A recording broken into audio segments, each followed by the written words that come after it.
Today, we're going to be taking a look at some of the most depraved FNAF games the community has ever designed. From games with stories so disgusting they're uncomfortable to talk about, to games with character designs so foul they're hard to look at. This video has it all, so let's jump right into it. What is your favorite Roblox game? Don't answer that. I don't want to see any comments saying Forsaken, that game is terrible. Let me be more specific. What is your favorite Roblox FNAF game? Maybe you say FNAF 2 Reimagined. Maybe you say dog watching. Well, I personally have found a new FNAF Roblox series that we could add to the conversation. Today, we'll be talking about Five Nights at Marcus, a series many of you may have never heard about. However, with 3 games being in the series, I'm willing to bet you've heard of the third. It's just a little game that goes by the name of Far From Land. Yeah.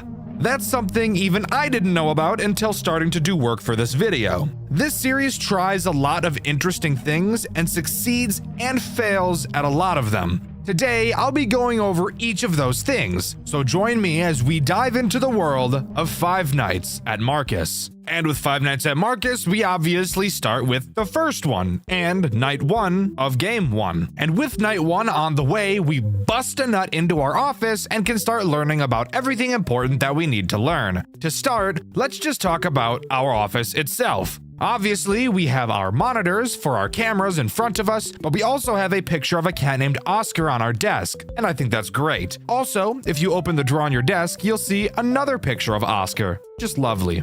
Looking up, we see a big vent, but we'll focus on that later. Turning around, we'll see the door to our office, which cannot be closed, which is a bit concerning just knowing the type of game we're playing right now. And behind us is also a maintenance panel, which we will be using to complete the night. How do we do that, you ask? Great question. On this maintenance panel, you will see several tasks we have to complete. That's right, Five Nights at Marcus uses a task-based completion system rather than a time-based one, which can be a blessing and a curse in some instances. The tasks are mind-numbing. Just press a button and wait for it to load 5 times and the night is over. But what about the threat this night introduces? That would seemingly be Marcus himself. You can find him on the cameras just laying on the fucking floor. He has no legs, so we can all laugh at him for being crippled. Where's your life alert, buddy, huh?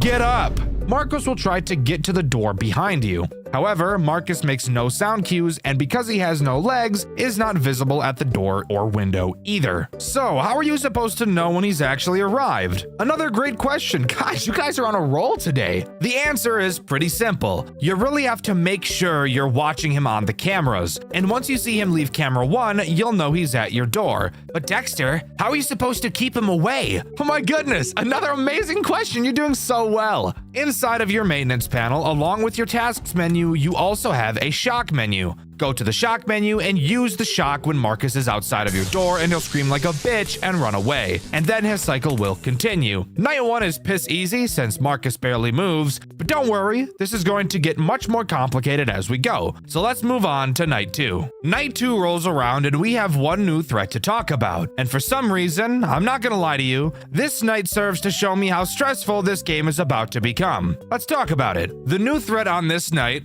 not gonna lie, I don't know the name of him, so I'm just gonna call him Green Man. Green Man attacks in the same way as Marcus, except noticing him is a lot easier. When he gets to your office, he has 2 phases. One outside of your window, and one where he's standing in the fucking doorway. Which I can't lie, scared the shit out of me the first time I saw it. Oh.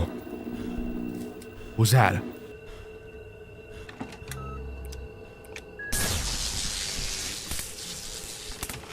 I didn't like that.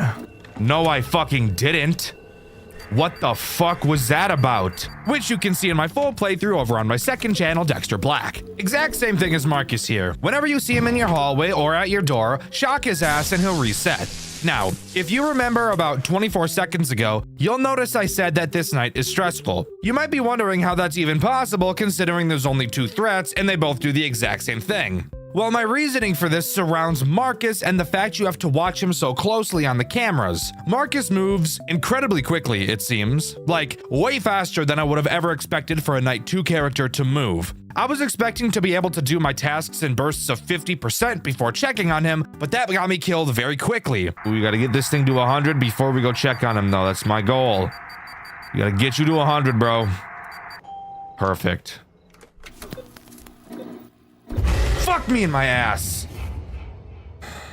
Okay, well, I didn't expect you to be that quick. He was a quick guy. Then I decided to do them in bursts of 25%, and that was working up until the point in the night where Green Man starts moving. Then I had to start doing my tasks in bursts of 10%, and even that felt like I was cutting it down to the wire with time management. And now, here's the really weird part. Throughout the first half of the night, Marcus was moving at the speed of sound. The moment Green Man activates, Marcus sits in his final camera for the rest of the night without moving. And this is so stressful for exactly the reason you think it is. With Marcus in his last camera, it only takes him one more movement opportunity to reach the office, which means I'm on edge the whole night, constantly checking to make sure he doesn't move. Because he's been stationary for so long, I'm thinking, there's no way he's not gonna move. He's going to anytime now, except nope. He never fucking moved, just sitting there like a dick, scaring the shit out of me. Whatever.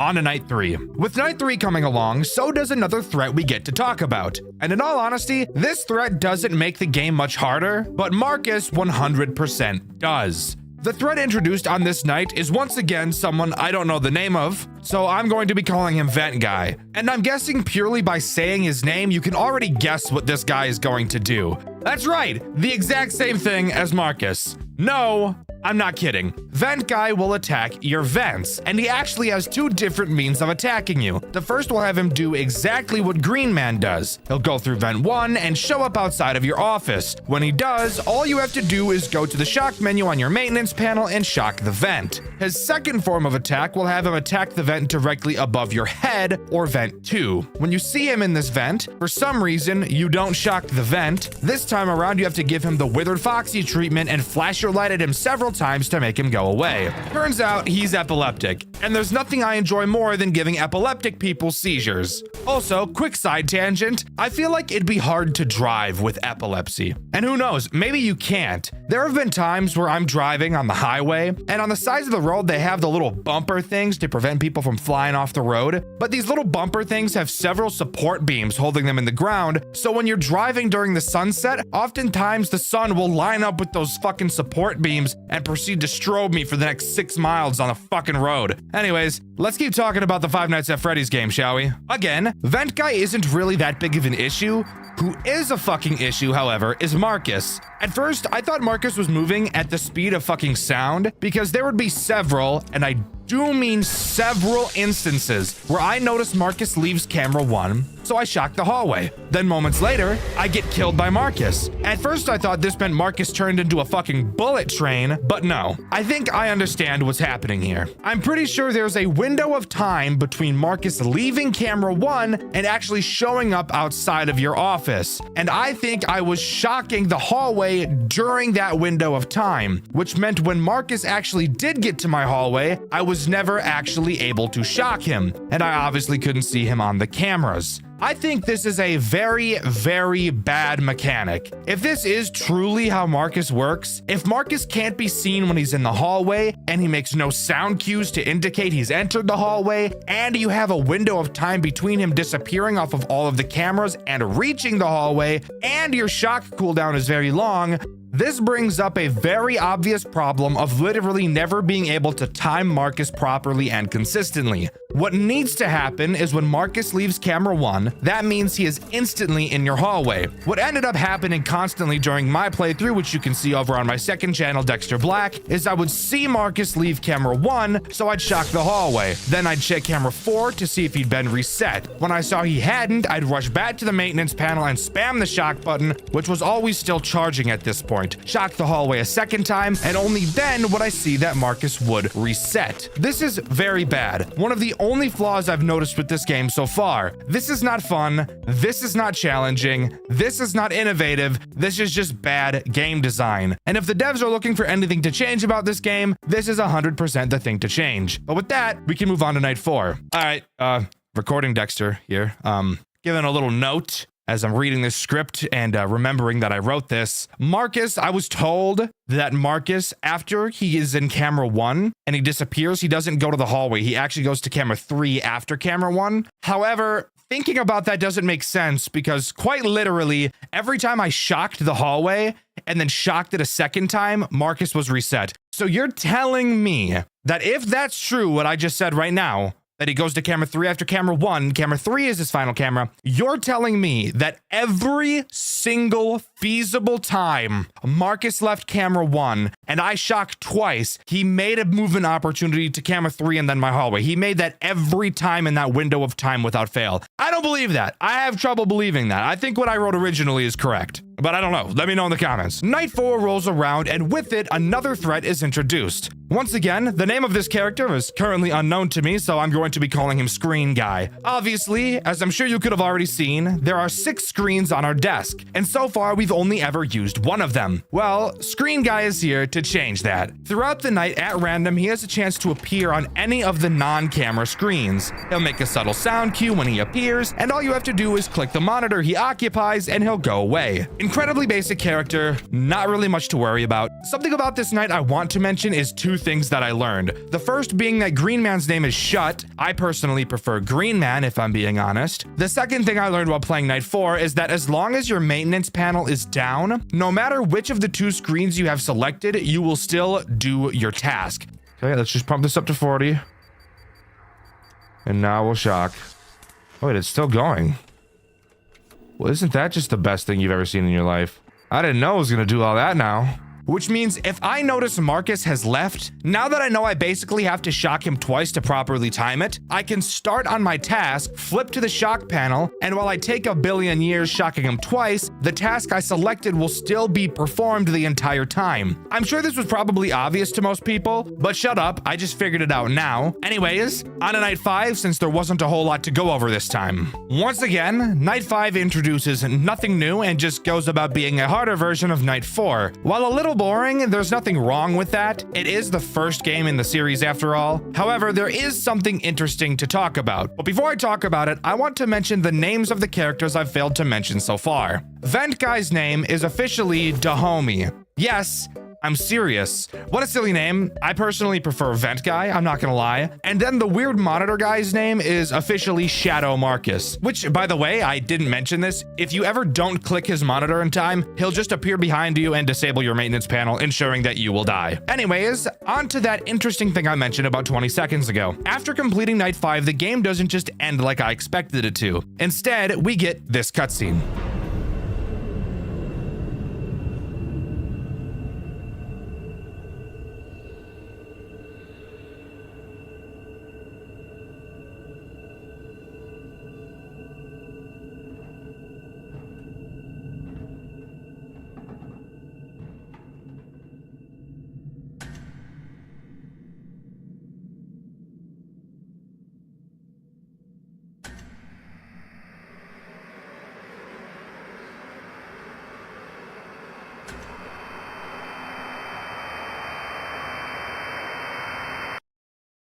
But there we go. After completing Night 5, we get a sneak peek at possibly our antagonist, and Five Nights at Marcus comes to a close. But that's not before we're able to go into the extras menu and read a little bit about the characters. We see that Marcus was never finished being built, which is obviously why he has no legs. Shut was originally designed to be so tall for intimidation, as he was going to be a security robot, but he soon turned hostile. Dahomey goes into your vents because he's so small, and he was the last robot made before the company had to hand over all of their robots for investigation, which I find interesting because they're not being investigated in this game. They're just sitting in a building. And finally, the company has given no word as to what Shadow Marcus even is, so yeah, that doesn't sound weird and suspicious at all.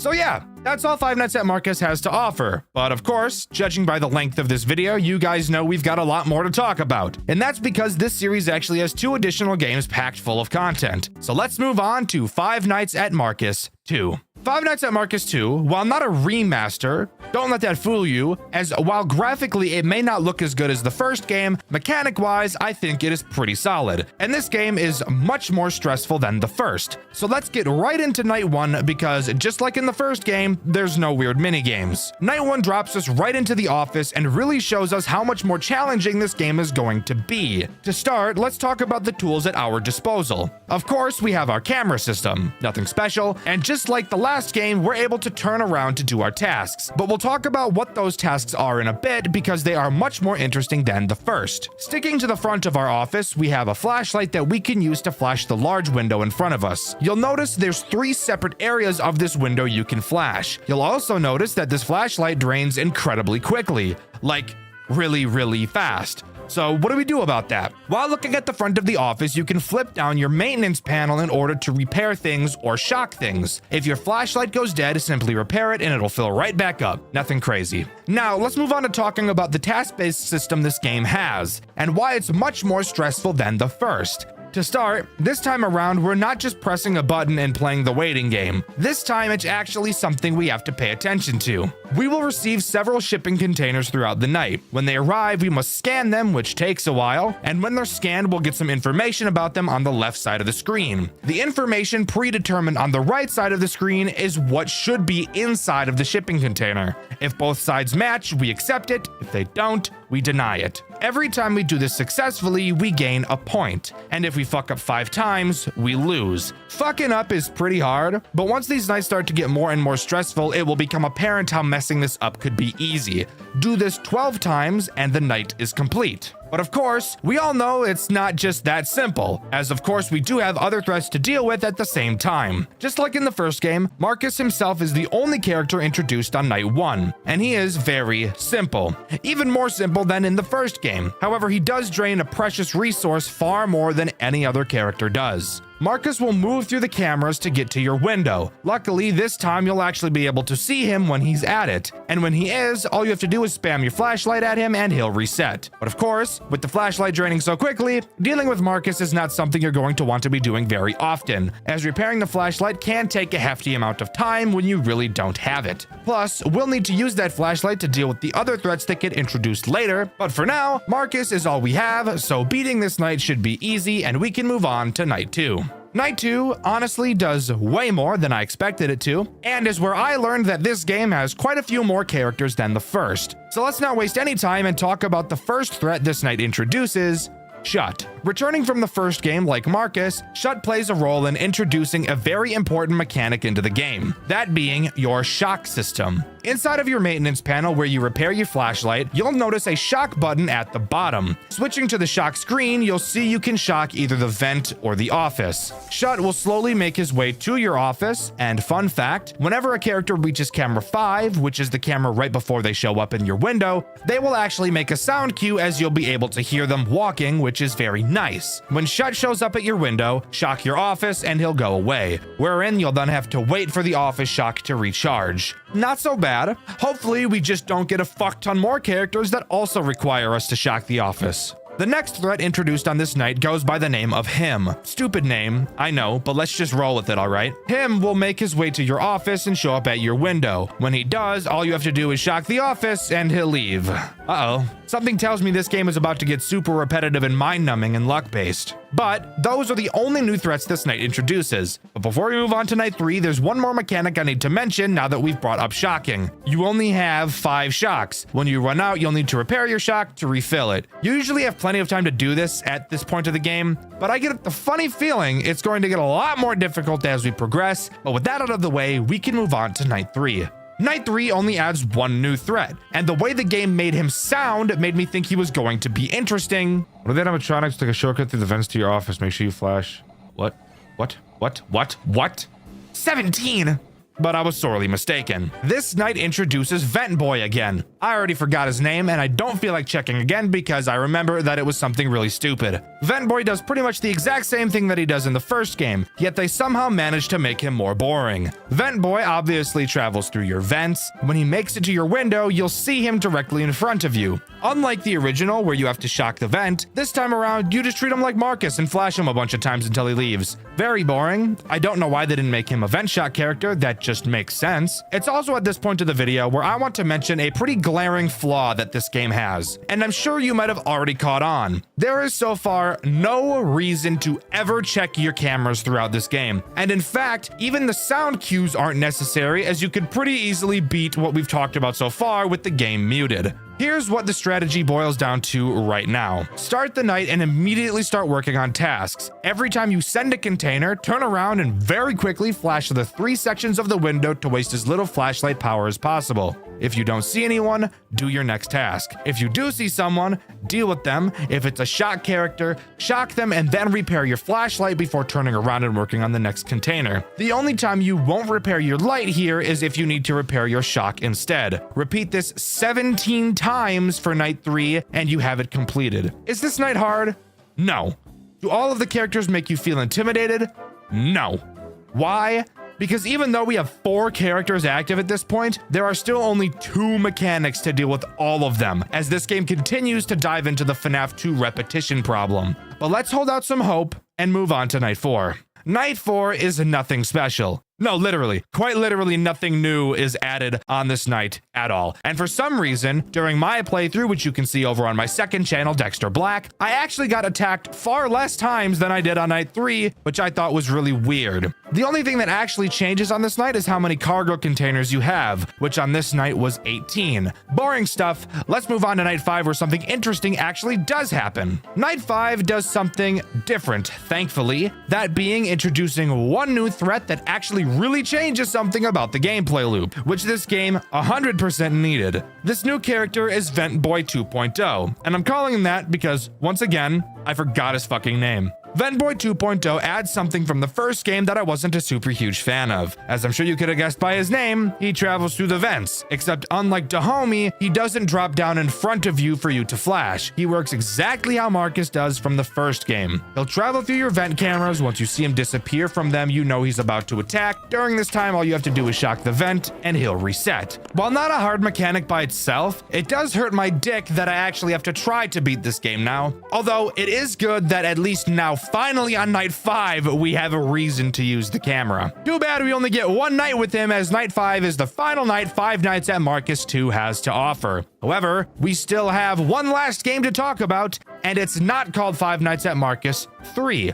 I actually didn't even know that the next game we'll be talking about was even a part of this series, that game in question being Far From Land. So let's jump right into that. Far From Land starts in a very interesting way. Unlike both of the Five Nights at Marcus games, Far From Land actually has something other than just night sections, as this game opens to a cutscene about cargo ships that work for Celadon, and go figure, we play as the person driving this cargo ship. And oddly enough, we're referred to as Marcus by the phone guy.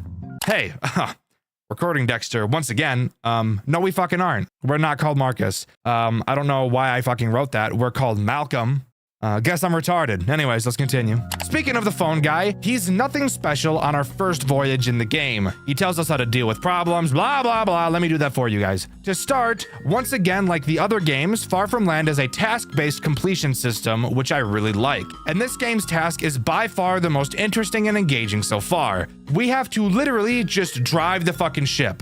That's the task. While we're piloting the ship, we will be able to see several icebergs in front of us. We will have to steer the ship away from these to avoid crashes. And once we reach a certain point, which is marked on a monitor in front of us, the voyage will be complete. Of course, it's not just as easy as that. We also have a maintenance room to keep track of. The ship we're on is very old and is prone to breaking down. We can check the ship's integrity with one of our monitors, and once it gets too low, the ship will stop moving and sirens will start to blare. At this time, we must go back to the maintenance room and fix one of a few busted pipes at random. Don't worry about the massive scary vent in front of us. We'll talk about that later. The only other thing for us to talk about on this night is the one threat this game introduces. I'm assuming this character is shut, just given the fact how large this character really is. On one of our monitors in front of us, we can see a layout of the ship. Unlike every other game so far, we can't actually check the cameras, which is really a good thing since the last 2 games really didn't have any reason to. Every time a character moves, we will get a signal on this monitor to show us exactly where they are. Obviously, Shut is the only character active on this night, so he's all we have to talk about. Shut, being the most basic of the characters, does the most basic thing. He will wander around the ship until he reaches the hallway directly behind you. You'll be able to hear him when he arrives. Turning around will show him inside of the hallway, but you don't have to do anything at this point. The next time Shut moves, he will be right up next to you, so you need to make sure you're facing the hallway when this happens. As he walks up to you, you'll need to hold your breath so he thinks you're not alive or something. He'll check you out, make sure you're a robot or something, and then he'll turn around and leave, and you can go back to driving the ship. Very simple character, but I do think him getting so close to you is super cool. But that's all the first voyage has to offer. But good news for us, in this game, there's actually something to do after each night instead of just moving on to the next. We have the first post-voyage section where we need to fix up our old bum-ass ship.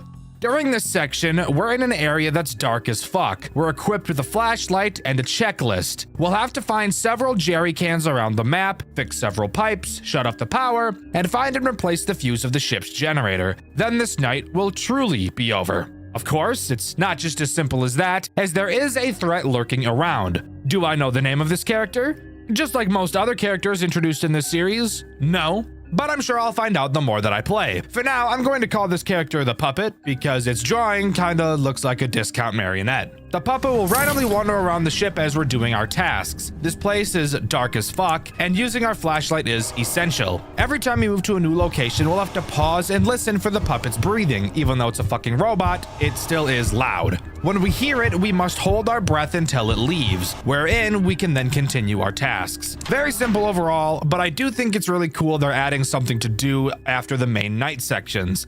With that, we can move on to Voyage 2. Voyage 2 is much the same as the first. We've got a slightly longer distance to go and a new threat to talk about. This one being a lot scarier than the last. I want you to take a solid guess whether or not I know the name of this character. Do you think I do?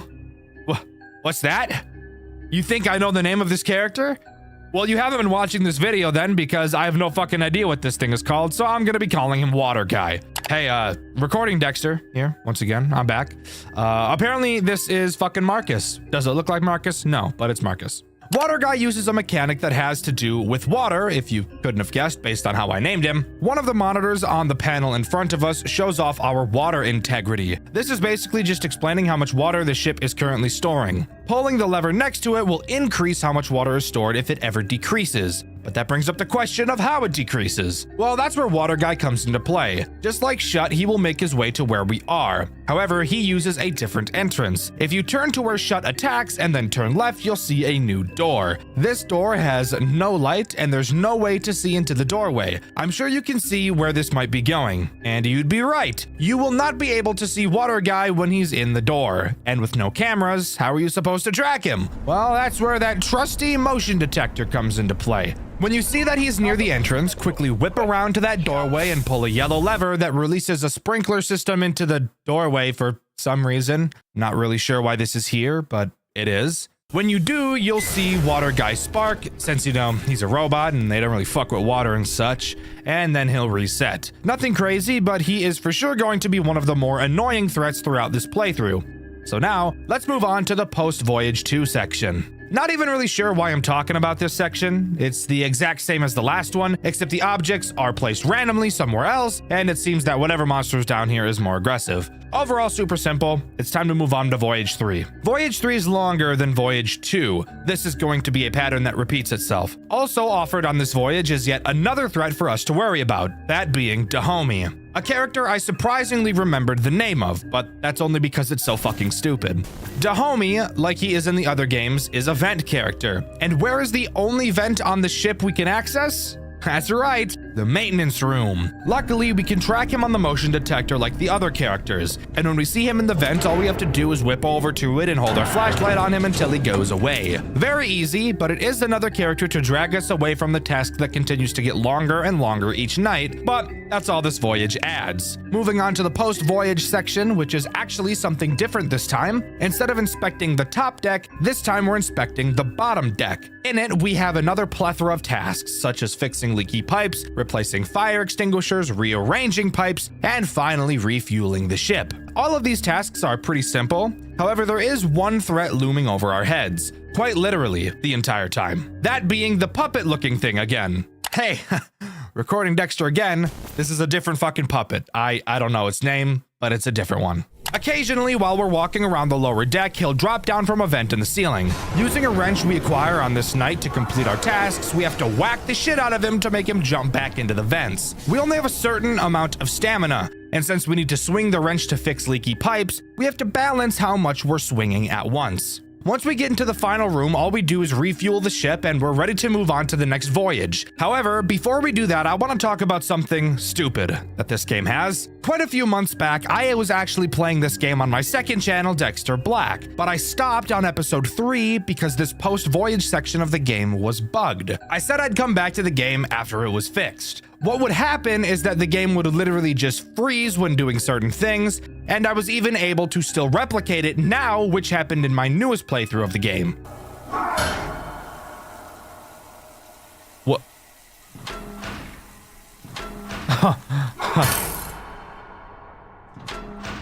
See, look, I already broke the game. Turns out this bug is all tied to the FPS of the game. If you use the highest FPS to 40 like I do, not only can this bug occur, but it will also fuck up your camera movement 6 ways to Sunday, making you whip around so fast it gives you whiplash. This is the same problem I was having all those months ago. So, if you turn your FPS down to 60, not only will it fix the whole whiplash problem for some reason, it will also completely fix the freezing bug I had. I have no idea whatsoever how FPS has to play into any of this, and this is not the first game I've played with this weird problem. Weirdly enough, the Poppy Playtime games also have bugs on higher frame rates as well, the main one being that the grab pack will pull you upwards far fucking slower on higher FPS. Super weird, but I needed to point it out. On to voyage number 4, which is entirely new territory for me once again, and with this voyage comes one of the scariest threats yet. Lore-wise, not really gameplay-wise, I'm gonna be honest with you.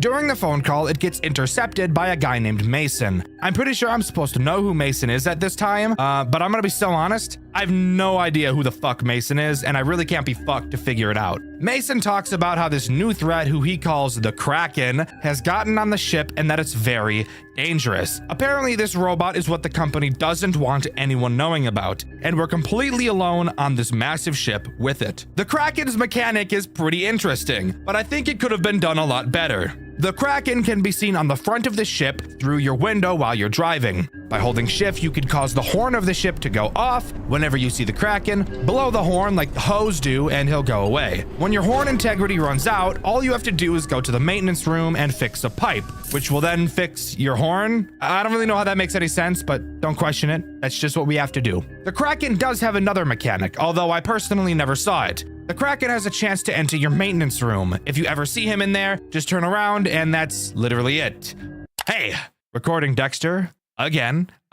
This isn't the Kraken that does this in the maintenance room. It's another fucking character I don't know the name of, but yeah, no, he was just never mentioned by a phone guy. It's just fucked me, I guess. Overall, I think the Kraken could be a cool mechanic. He kind of hides like he knows you're looking for him, but he always hides in the same spot. I think it would be a lot cooler and a lot more interesting if the Kraken had several hiding spots throughout the front of the ship that he'd hide in at random. Doing this would not only make the gameplay loop more interesting, but also keep the player on their toes throughout the entire voyage. Now, moving on to the post-voyage section. Spoiler alert, it's exactly the same as the last one. Doing the same tasks, albeit one of the puzzles is different, but still very simple, and the puppet thing is still trying to turn our guts into soup. Refill the tank at the end of this section of the voyage, and it is over, and we can move on to the 5th voyage.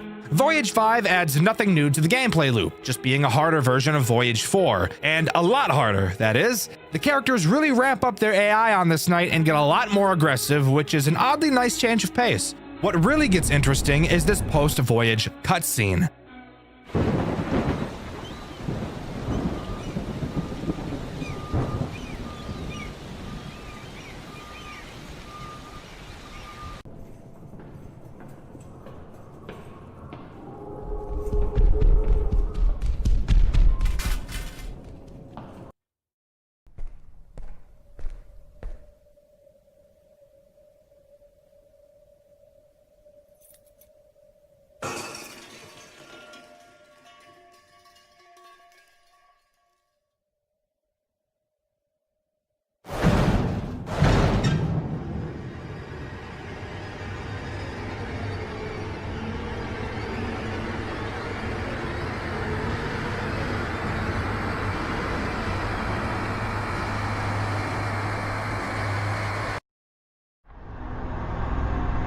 Why are you doing this?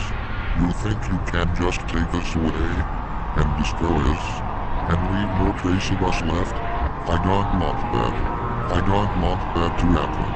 You have made a mistake doing this, and you know that. Malcolm, I know everything about you. You are just like everyone else I've killed. Weak. Maybe I know why you are even here to begin with. Is it because of your brother? I know you're hurt, and I know you want to take revenge. But you know deep down that you'll never defeat me. Never come back here. Never tell anyone about this. Or else, you'll have to face me.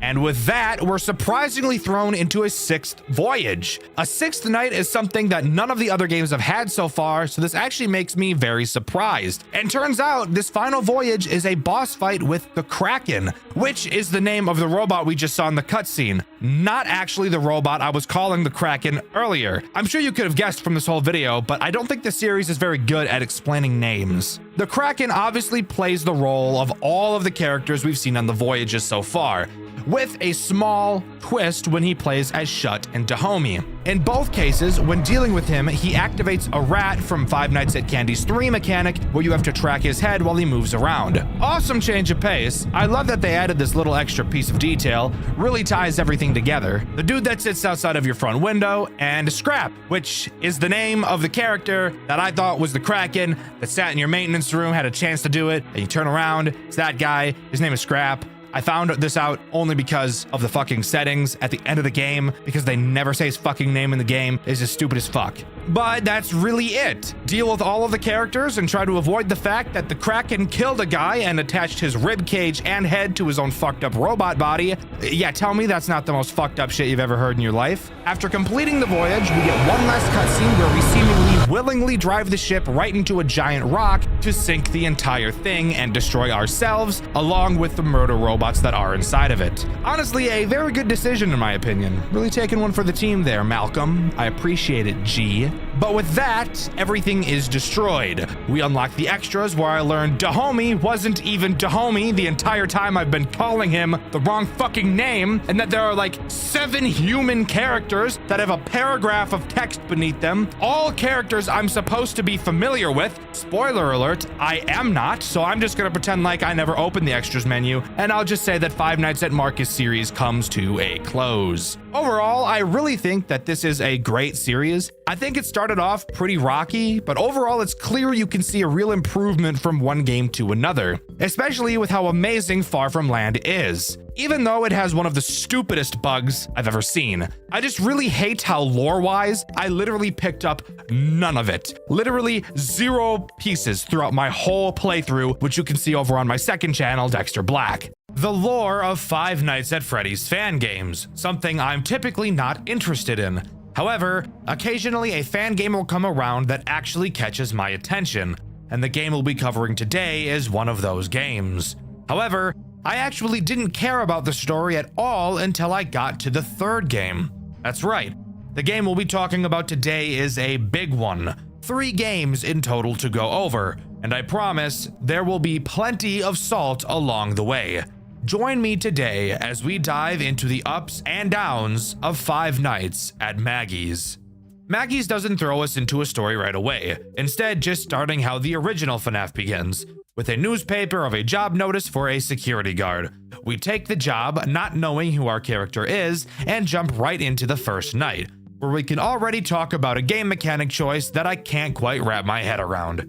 First, let's talk about the office. It's so incredibly simple that it is somehow more basic than the Five Nights at Freddy's 1 office.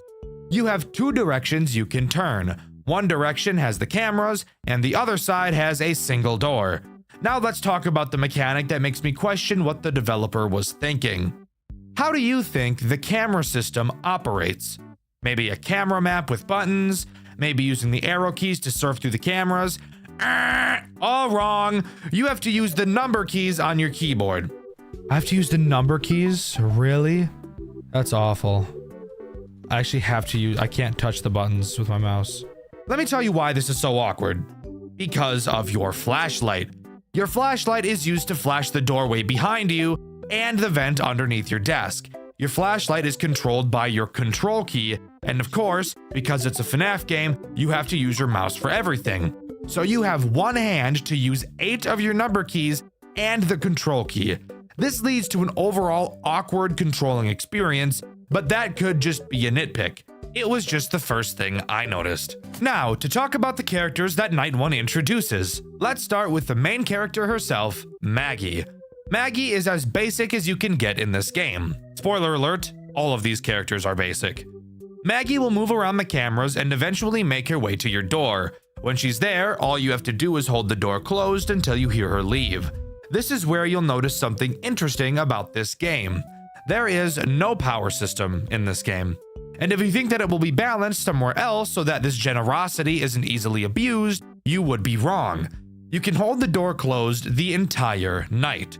But we'll talk about the strategy of this game a bit later. The next character introduced on this night is Lola. Lola does the exact same thing as Maggie in the exact same way. Kinda got fucking, you got an hourglass going. Lola is the best. In bed? What is wrong with me? She even goes through the exact same cameras and is also dealt with by using the doors.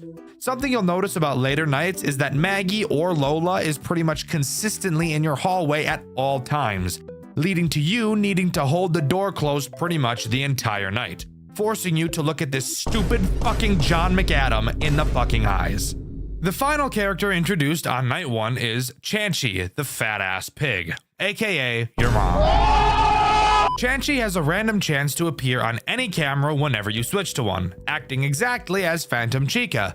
If you look at him for too long, he will fuck your shit up like my buddy fucks up grilled cheese sandwiches. And let me tell you, that guy eats the shit out of grilled cheese sandwiches. However, once we talk about the ultimate strategy a bit later, you'll quickly learn how Chanchy will pretty much never be a problem. Overall, if you know how to use your noggin a little bit, you may notice that all 3 of these characters can be dealt with by just holding the door closed the entire night and never doing anything. Hold your left click down, take a nap for 6 minutes, and then we'll start talking about Night 2. Night 2 introduces the final 2 characters this game has to offer. That's right, guys, it's about to get crazy. Not really, but let's talk about these 2 new assholes. Let's begin with Hank. Hank will try to enter the vent underneath your desk. Once he's there, he'll make a sound cue. Simply look under your desk and flash him with your light and he'll go away. However, there is a chance he will stay in the vent instead of going back to the stage, except the side effect is he will still make a sound cue when you have to flash him again, so this really isn't as scary as it sounds. Flower is the other character added on this night. And guys, come in real close for me. Would you believe me if I told you Flower was exactly the same as Hank? Well, guess what? She is. Quite literally the exact same mechanic. So nothing too much you'll have to worry about. There you go. That's every character in the game. Just kidding. I actually lied to you. There is one final character we have to talk about, except here's the thing. I don't know its name. I think it's Guppy, but that could be entirely wrong. Guppy appears on the cameras in camera 3. Guppy acts as this game's Foxy. You will have to watch him on the cameras to prevent him from moving. If he gets up and leaves, guess what? Dead. Ass souffle. However, since every main night after this one doesn't add anything new, it's time we talk about this game's disgustingly broken strategy. So, stay focused because it's super complicated. Basically, once the night starts, instantly turn to camera 3 to stall Guppy. Then turn around and hold the door closed, even if nobody is there. If at any point you hear a vent noise, quickly turn around and flash the vent, then turn back around and hold the door closed again. There you go. You've just beat the game. This strategy successfully stalls Guppy, ignores Chanchy since you're never switching cameras, keeping the doors closed long enough that nobody will ever get in, and will handle the vent animatronics more than adequately.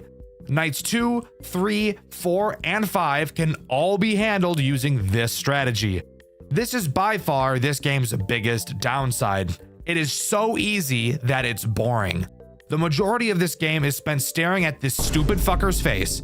I hate this guy's fucking smile. Look at this piece of shit. Ugly ass, fuck ass boy. John McAdams. More like John McFat-ums. Am I right or am I right? Yeah, I'm right, I know. You guys can laugh. No, you can laugh, it's okay. It's okay, I know I'm funny, it's okay. Now, You might have noticed I mentioned that that strategy only works up to night 5, and that's because I lied again. There's another character we have to talk about that's integrated on night 6. I don't know his actual name, and fuck you, I'm just gonna call him Porky since that's what I called him in my playthrough, which you can see over on my second channel, Dxtr Black. Porky Pig acts as this game's final boss character. Night 6 is impossible. Kind of. Porky Pig can attack both your door and your vent. He also moves at the speed of fucking sound. He will go from your door to your vent in the span of 2 seconds. Now, here's where it gets impossible, and the funny story that goes along with this. So, here's the hilarious extra mechanic with Porky.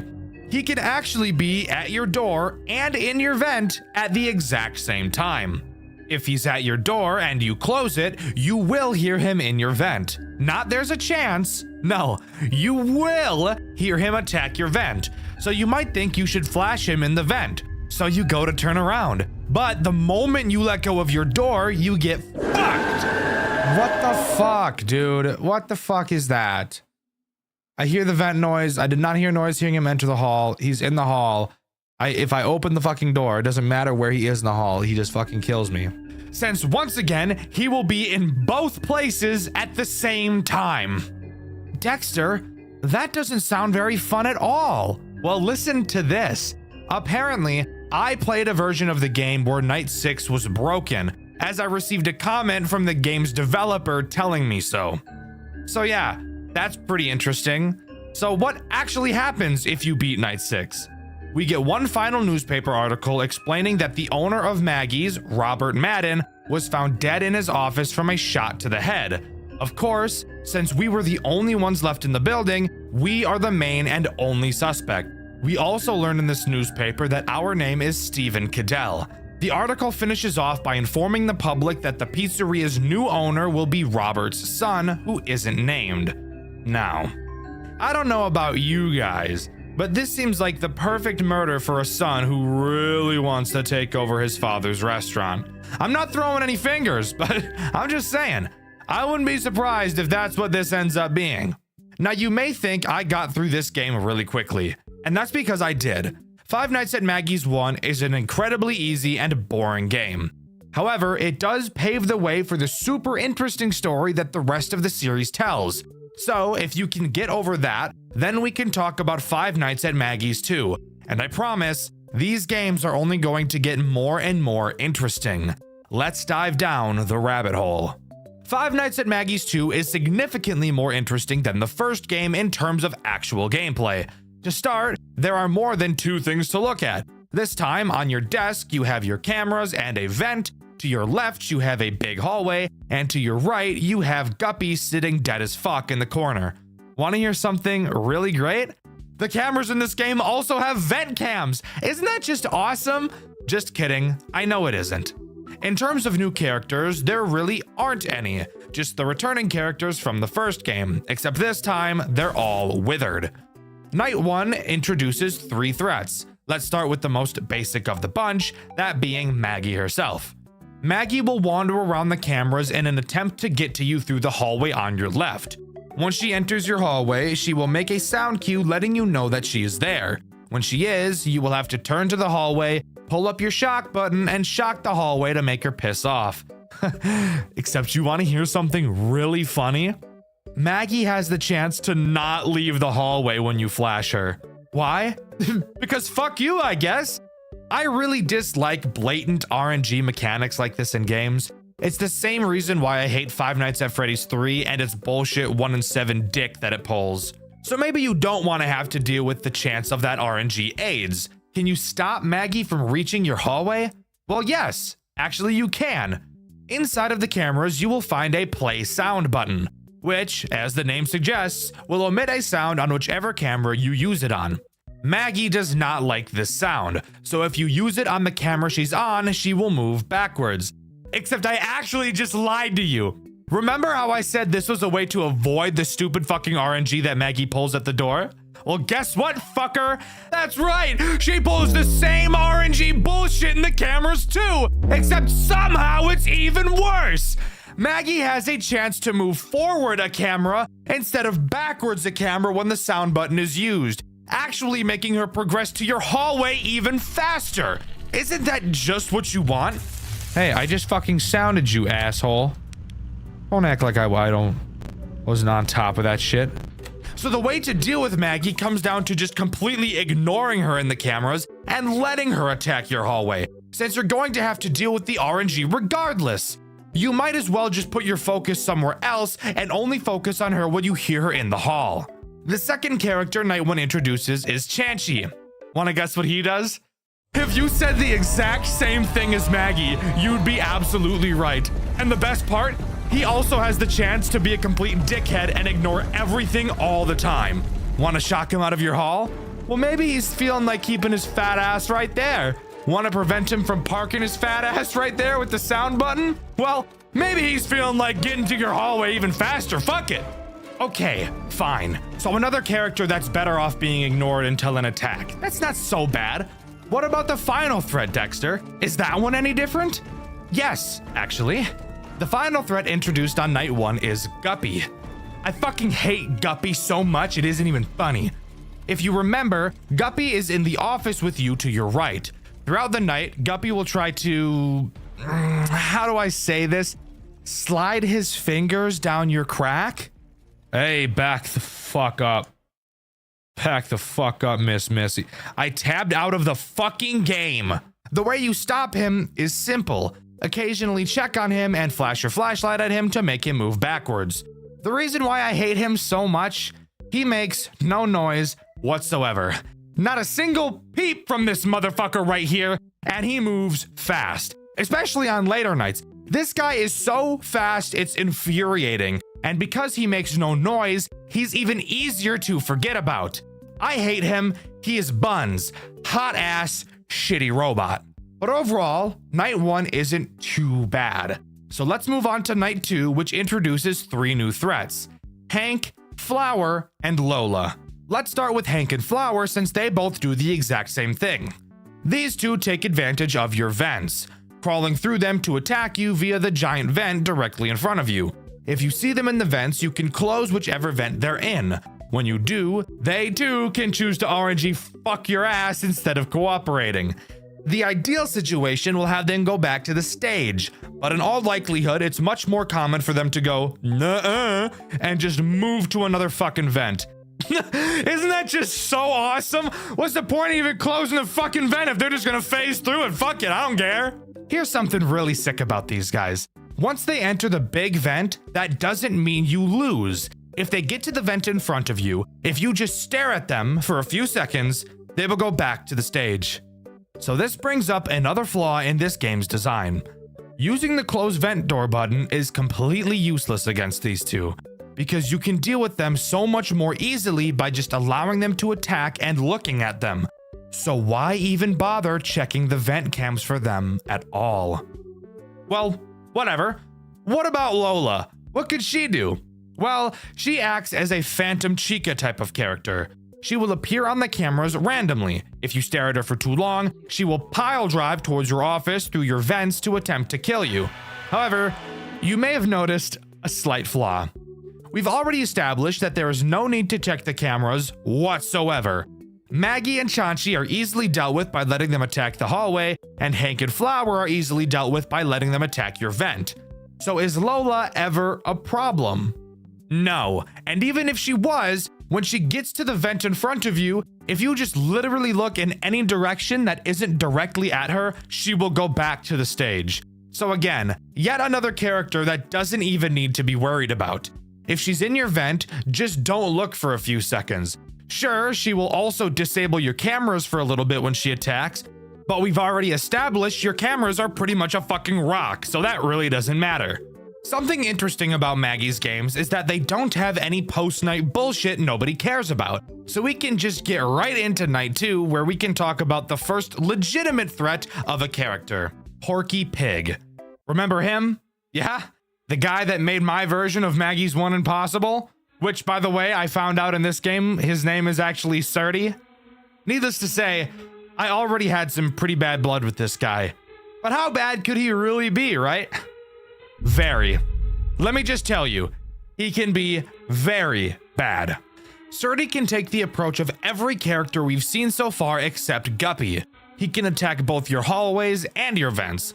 Fuck the hallway attack, it's dealt with in the same way as Maggie and Chanchy, and yes, also has the same bullshit RNG, so does his camera movements. What we really want to talk about is Surdy in the vents, because that's where he becomes a bitch. When Surdy is in the vents, you need to be in full-blown panic mode. Oh god. Oh god, oh god, oh god. Even the game knows how much of a problem Surdy in your vent is, because it literally gives you a fucking warning on your cameras letting you know exactly which camera he's in. Obviously, if there's not a brain in your head, you have to close the vent until he goes away. And now's the time I should mention how these vent doors actually work, and why they make me want to shove a pencil down my urethra and snap it in half. Since there is no power in this game, there obviously has to be some nerf to these doors, but the nerf chosen just makes me piss blood. But that also might be from the pencil, I'm not sure. If at any point you pull down the cameras, the door will open. I don't think there's anything wrong with that. What really makes me want to die is that the door will open even if you switch cameras. So when a door is closed, you're locked in looking at it until whatever is inside leaves. And let me tell you about that. These fat motherfuckers don't move a goddamn inch!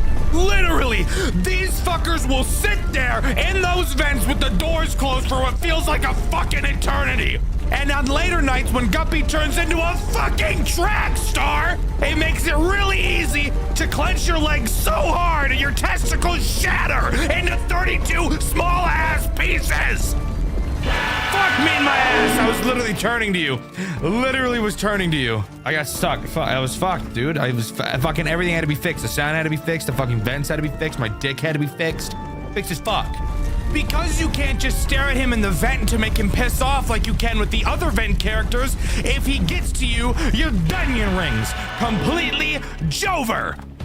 But surely this game can't get any more bullshit, right? Surdy was the last character introduced from the first game, and Dxtr already said that there wasn't any new characters, and Dxtr wouldn't lie to me. He's a YouTuber, and a YouTuber has never lied before, right? Hate to break it to you, Buster. I lied. Night 4 introduces Jerry, the blue fucker. Who the fuck is Jerry? Well, let me tell you about Jerry. Have you ever thought to yourself, golly gee, one Surdy is already a headache to deal with. If only I could add another one. Well, if so, then you're in luck. Did you like one fucking Surdy in your ass? Why not two? Because that's exactly what Jerry is. Surdy 2.0. Except there's one key detail that doesn't really matter, but does just show Jerry was supposed to be the most AIDS character of all time. He's not even affected by the sound button, period. So there was quite literally no way to stop him. And he is fast, like really fucking fast. If he gets to your hallway and decides to bullshit RNG you, guess what, fucker? Game over, because by the time your shock recharges, you'll be dead. But in all honesty, that's not even the worst part. The worst part is without a doubt the fucking Tyson gay Guppy over there in the corner. You piece of fucking shit! This motherfucker is so goddamn cocksucking fast it hardly seems fair! Everyone in Night 5 is so fucking fast they will be sharding in your eyes from the moment you start the night. But the only place they aren't fast? The fucking vents that you can't look away from lest the doors open wide, allowing for any cold metallic robot to penetrate me in the ass and rupture my colon! Fuck! Fuck! Not to mention that Night 5 is so fucking loud, you won't be able to focus on the sound cues whatsoever. I gave up on Night 5. I don't care. This night was bullshit. This game was bullshit. Butt plug. Heart attack inducing fuck. So no, I didn't beat it. I'm not going to beat it. I'll beat my dick, but let's pretend like I did beat it. What happens then? Well, you get given Night 6, which is even fucking harder. Just a full-blown ass pounding with you as the main victim. I'm glad I didn't make it this far. I'm glad I chose to piss off when I did, because the rate at which all of my teeth would have been plucked out of my skull would have been astronomical had I forced myself through this AIDS. What about beating night 6? Has anything amazing happened? No, not really. And that's the most upsetting part. We get a final newspaper clipping explaining that the building we were in burned down for an unknown reason. The only suspect is, of course, once again us, since we were the only ones in the building at the time. We also learn that everything was salvaged in the fire and will be used for a new attraction later down the line. So that would lead you to think, how shitty was that fire that everything was salvaged? Must have been a pretty piss poor fire. Perchance a fire started by a person? Very interesting thought, dear viewer. Let's keep our theory heads turning and move on to the next game. But wait, Dxtr, what about that text that says fake ending in the corner? Well, to be honest with you, I have no idea why that's there. I've been unable to find any evidence of another ending existing in this game, and my only thought is that the third game is meant to serve as the actual true ending, not only to the story, but to my suffering, because I actually really liked the third game, and I think you will too. So please, let's stop talking about this fucking slop and move on to something a lot more appealing in Five Nights at Maggie's 3. Five Nights at Maggie's 3 is nothing short of a masterpiece, truly a stark contrast from the two games we've touched on so far. I was honestly incredibly surprised by the amazing step up in quality that this game brought to the table, not only in terms of story, but also in terms of graphics, and most importantly to me, game mechanics. To start, Maggie's 3 opens to a repair minigame. We're tasked with charging up Maggie. We have to open up her chest, snip some wires, and charge them up. Seems simple enough. You'll notice during this minigame that you're able to turn around to see a dark void of a room behind you that you can flash with your light. But you'll also find that nothing is ever there. After charging up Maggie, we're shown 7 rectangles. One of them fizzles out, symbolizing what I can only assume to be the souls of some dead children, even though child murder hasn't even been mentioned in this series so far. But we're not done yet. We're tossed into a minigame directly after this. A man covered in blood walks into a room, explains he needs to hide again, saying he's trapped here and he won't go anywhere. Not knowing who he is, we're thrown into Night 1. Night 1 actually only introduces one threat, that being Lolo, a new character. But before we can start talking about characters, we need to talk about this office and the tools at our disposal. We have 2 doors. Finally, something we can be familiar with. These work the exact way you'd expect them to, so nothing weird there. Of course, we have our cameras, but you might notice something a little bit different about them. There are 3 menus to surf through on your monitor, and only one of them are your typical cameras. The other menus are your main vent and your breakers. The main vent allows you to look at and shine the main vent, and the breakers allow you to remotely turn off the power to the entire building and specific cameras. But we'll talk about why those are important later. The final interesting mechanic is the vent door button on one of your cameras, but that will become important once we talk about 2 certain rascals later in this video. For now, we have to talk about Lolo. Lolo is as simple as a character can get. He is this game's Bonnie. He will move through the cameras and approach your right door. When he's there, simply close the door until you hear him leave, and bada bing bada boom, that cycle will repeat. Again, it's Night 1. I don't think you expected anything crazy. Now we can talk about the post-Night 2 repair minigame. This time having to repair Bob. Side note, every character in this game aside from 2 are brand new. Same formula as the last minigame, except this time there's actually something in that darkness behind you. Surdy. But this time, it's just his endoskeleton. No mom skin. Your mom specifically. Get it? Because she's a pig? Oink. He will slowly try to creep up on you to kill you. Whenever you hear him, simply turn around and hold your light on him to make him go back. He's very slow these first few nights, but trust me, these minigames can get a little out of control on later nights. After completing the minigame, another rectangle fades away and we get another 8-bit cutscene. This time we see 2 men. One of them goes to make coffee while the other sits to read the newspaper. He begins to read about a serial killer dubbed the Frankenstein. Hearing that name makes the man at the counter freeze. He knows something. After 8 years of silence, the serial killer has re-emerged, taking the life of a 16-year-old boy. The body was found in the John McAdams warehouse, the same building that Five Nights at Maggie's 2 took place in. The man reading the newspaper, named Steve, mentions he thought John himself was the killer, but thinks that it could maybe be his son Henry, who had apparently been missing. He mentions Henry killed someone, but before he can get out exactly who he killed, the man at the counter, named Aaron, asks him to leave. After Steve leaves, Aaron goes over to the table to look at the newspaper, mentioning how he didn't stop and that this isn't over, not mentioning who he actually is. And with that, we go right into Night 2. Night 2 introduces 4 new animatronics. However, it's actually really only 3, and I will obviously be explaining why, since I'd be a pretty shitty reviewer if I didn't. To start, let's talk about Rolf. A very stupid name, by the way. Rolling on the floor laughing ass animatronic. Damn, he got a dick on him though, look at that! Rolf is the first character to take advantage of your main vent camera.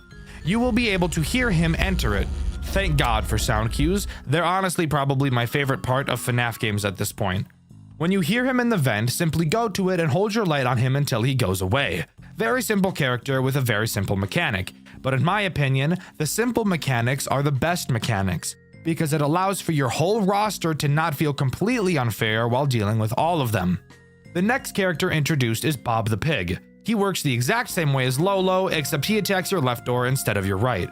Really nothing else super interesting to note for this character, just this game's Chica. The other 2 characters introduced on this night are Esther and Lester. These 2 animatronics always stay together, which is why I say they're really just one animatronic. They take advantage of the other vent that you can't see on camera 7. Once again, they make a sound cue when they're trying to enter the cam 7 vent. All you have to do is close the vent on that camera and they will quickly go back to their stage. Again, incredibly easy characters to deal with, but from my personal experience, were the easiest to miss. Night 2's post-night repair minigame has us fixing up Lolo. Nothing special. But I do want to talk about the cutscene that Night 2 brings. 2 siblings named Henry and Stacy stop outside of a Maggie's location. Yes, this is the Henry that was mentioned in last night's cutscene. They had a conversation about their mom who died after Stacy was born. It's revealed that their dad works a lot, but we're not told what. It's also hinted that their dad doesn't love Henry in the same way that he loves Stacy. Night 3 introduces the first real, honest threat I think this game has. That being this funny-looking green fellow. You want to take a guess at what his name is? If you said Chomper, you'd be completely fucking wrong because his name is Cracky. Excuse me? Cracky? What a fucked up name. I don't actually know literally any of these characters' names. I know Maggie and I guess Bob now. I'm gonna guess this is Crackle. Fucking on Crackle. I know, I'm hilarious. What can I say? This is what I do for a living. I play Five Nights at Freddy's for a living. For a job. This is my job. Isn't that weird? That's fucking weird. But whatever. Why do I feel this guy is actually a threat? Well, that's because he is this game's first integration of a watch me on the camera mechanic.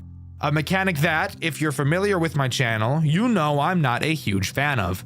You cannot allow Cracky to leave the stage or you will be split open like a double wide surprise. That is fucked, by the way. This looks so fucked.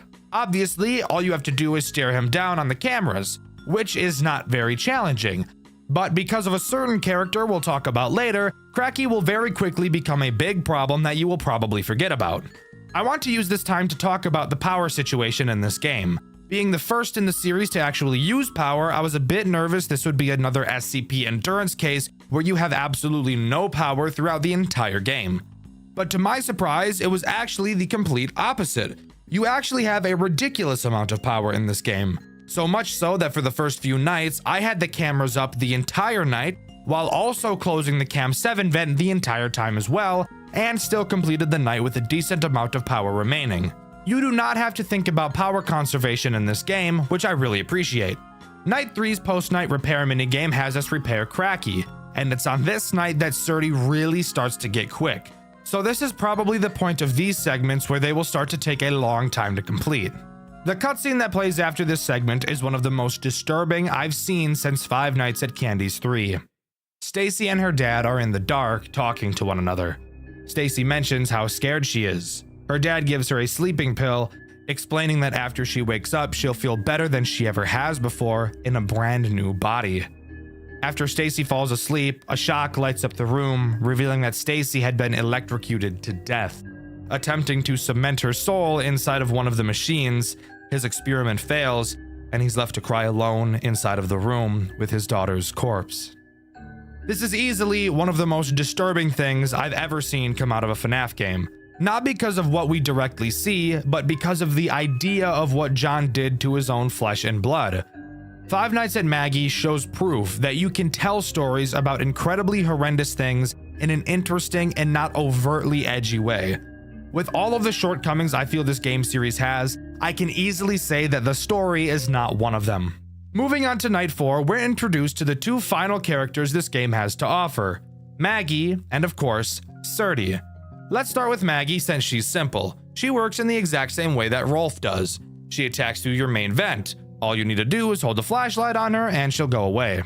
Now we can talk about the big bastard himself, Surdy, who once again, in this game is just an endoskeleton. This guy right here is this game's big challenger. Surdy makes use of your breakers. Occasionally, he will appear on any camera in the building. When he does, he will emit a loud sound.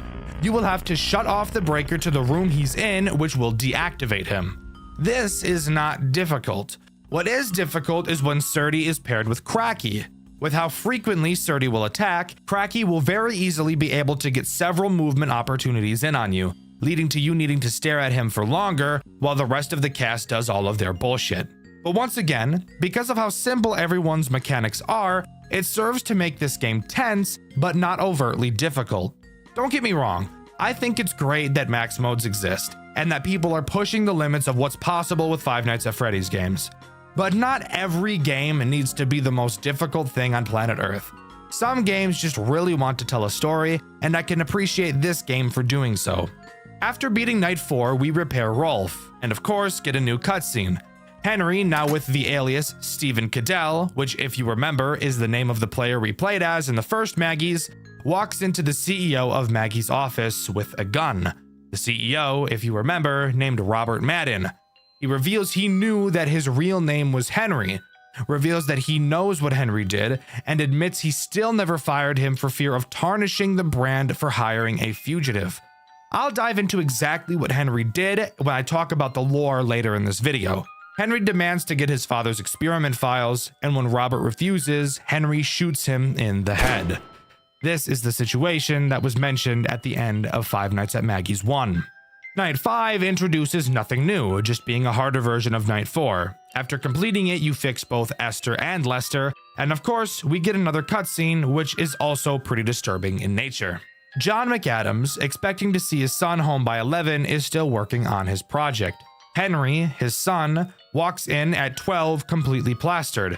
Henry begins to gaslight his father for not caring about his own children and claims that he's responsible for killing Jason, a brother that up until this point we hadn't heard of. John reveals that he used his animatronics to revive his children from the dead because he loved them. Henry, not knowing any of this had been taking place up until this point, is obviously incredibly upset. Henry ends up killing his father in a fit of rage, and John McAdams' soul is accidentally revived in the animatronic of Surdy. That's right, the final boss of the first two Maggie's games was Henry's dad. So now we have to question, why would his dad be trying to kill him? Once again, Night 6 adds nothing new, just being more difficult than the last. The repair minigame, however, is different. There are no more characters to repair. The only character who remains is Surdy. You must wait for him to appear behind you and shock him. After shocking Surdy, we get something I never expected when I first started playing these games. We get an amazing monologue right up there with the Henry speech from Pizzeria Simulator. I don't want to explain it to you, I'd rather you listen to it. But before I show you it, I think it's time I finally dive into the lore of this game. Our story begins on May 25th, 1975. John McAdams, founder of John McAdams Entertainment, discovers what he believes to be immortality. He hides his experiments behind his company, using the animatronics as a cover for something much more horrifying. the merging of human life with machines. And what better way to test that theory than on your own son? Jason McAdams, age 3, becomes John's first experiment. On June 3rd, 1978, the experiment works. Jason's body moves again, but not like a human. He's primitive, lifeless, hollow. John calls him a success, a prototype, the first step towards eternal life. But it's not enough. John continues his work, kidnapping orphans, experimenting on them, filling his creations with broken souls. The police start investigating, but John's too careful and nothing sticks. Everything he's done stays buried until tragedy strikes his own family. On June 2nd, 1981, John's daughter Stacy is hit by a car after chasing a balloon into the street. She's brought back to her father, barely alive, and John sees another chance. He tries to revive her using the same process that brought Jason back. It fails, and what's left of Stacy dies in his arms. In Five Nights at Maggie's 1, you can actually hear John crying during one of the tapes. That is this moment. A year later, everything falls apart. On August 26, 1982, John's last surviving son, Henry, comes home drunk, furious, covered in stains, and done with his father's bullshit. He accuses John of killing his siblings, of caring more about his machines than his family, and for once, he's right. John tries to justify it, saying he only wanted to bring them back, that he did this because he loved them, but Henry heard enough. He kills his father right then and there, but death doesn't stick in this family, because the next day, John wakes up again inside the Surdy animatronic. His experiment worked, but at the cost of his own humanity. The man who wanted immortality finally got it, but in the most twisted way imaginable. Years pass, and Henry goes into hiding under a new name, Stephen Cadell. On May 3rd, 1985, he takes a job at Maggie's Magical World as a night guard, seemingly just looking for cash. But through old VHS tapes, he learns the horrifying truth. His father is still alive inside Surdy. Henry tracks down Robert Madden, the new CEO of John McAdams Entertainment, and demands his father's research. Robert admits he's known who Henry really is this entire time, but never fired him because it would tarnish the company's image. So Henry does what the McAdams family does best. He kills him. He stands on business. But even that isn't the end. In 1992, a new serial killer surfaces. The media calls him the Frankenstein. Victims are found mutilated, fused with machine parts, and all signs point to one name, John McAdams. Somehow, he's still out there, using the Surdy suit to continue his experiments.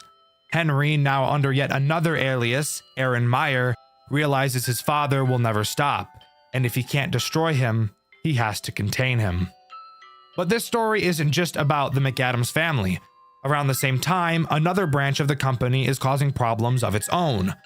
Back in 1980, two men were hired to perform as Springlock entertainers at a restaurant called Surdy and Jerry's. They were taught how to use the suits by Daniel Gennaro, the son of the restaurant's founder, Manuel Gennaro. When Manuel died, Daniel took over and rebranded the place into Guppy's Magical World, adding new characters like Cracky and Guppy. Everything was fine until 1988, when both performers suffered Springlock failures live on stage. One jumped off mid-performance, the other tried to save him, and both ended up crushed inside their suits. They die instantly, only to possess the animatronics they performed in. Daniel, being the charming piece of shit he is, mocks their death, saying the only real problem the company would ever have is if kids went missing. And sure enough, soon after, they do. Surdy and Jerry, now possessed, start killing children, souls that would later inhabit Maggie, Lola, and Chanchy in the first two games. Eventually, in 1990, a sister location called Maggie's Magical World opens and the pattern repeats. More kids vanish, and an investigator, our playable character, takes a job trying to uncover the truth. Each night, we explore a different location, finding drawings, blueprints, newspaper clippings, everything pointing towards what's really been happening behind the scenes. By night 4, we find a hidden room behind the show stage. It's filled with evidence and notes from a previous investigator, the same one who went missing. When we report everything to our boss, he fires us, calls us crazy, and closes the case. So we leak the evidence online, the internet takes over, and the investigation reopens, exposing both Maggies and Guppies for what they really were. It's later revealed that everything we did, everything we learned, was told to us by Surdy himself. He's old, broken, but aware. A robot reflecting on his past life, telling us how everything fell apart. It's one of the most haunting story choices in any Five Nights at Freddy's game I've ever seen. But it's not just about what happened, it's about who's left to remember it. Decades pass. It's now May 10th, 2021. Henry McAdams returns one final time to the same company that destroyed his family. But this time, he's not there to work. He's there to end everything. Having studied his father's research, Henry manipulates Surdy's systems to lock his father's soul inside of the metal shell permanently. No voice, no movement, no escape. After nearly half a century of murder, obsession, and tragedy, John McAdams is finally forced to face eternity, the very thing he was chasing all along. And that's what makes this story so fascinating.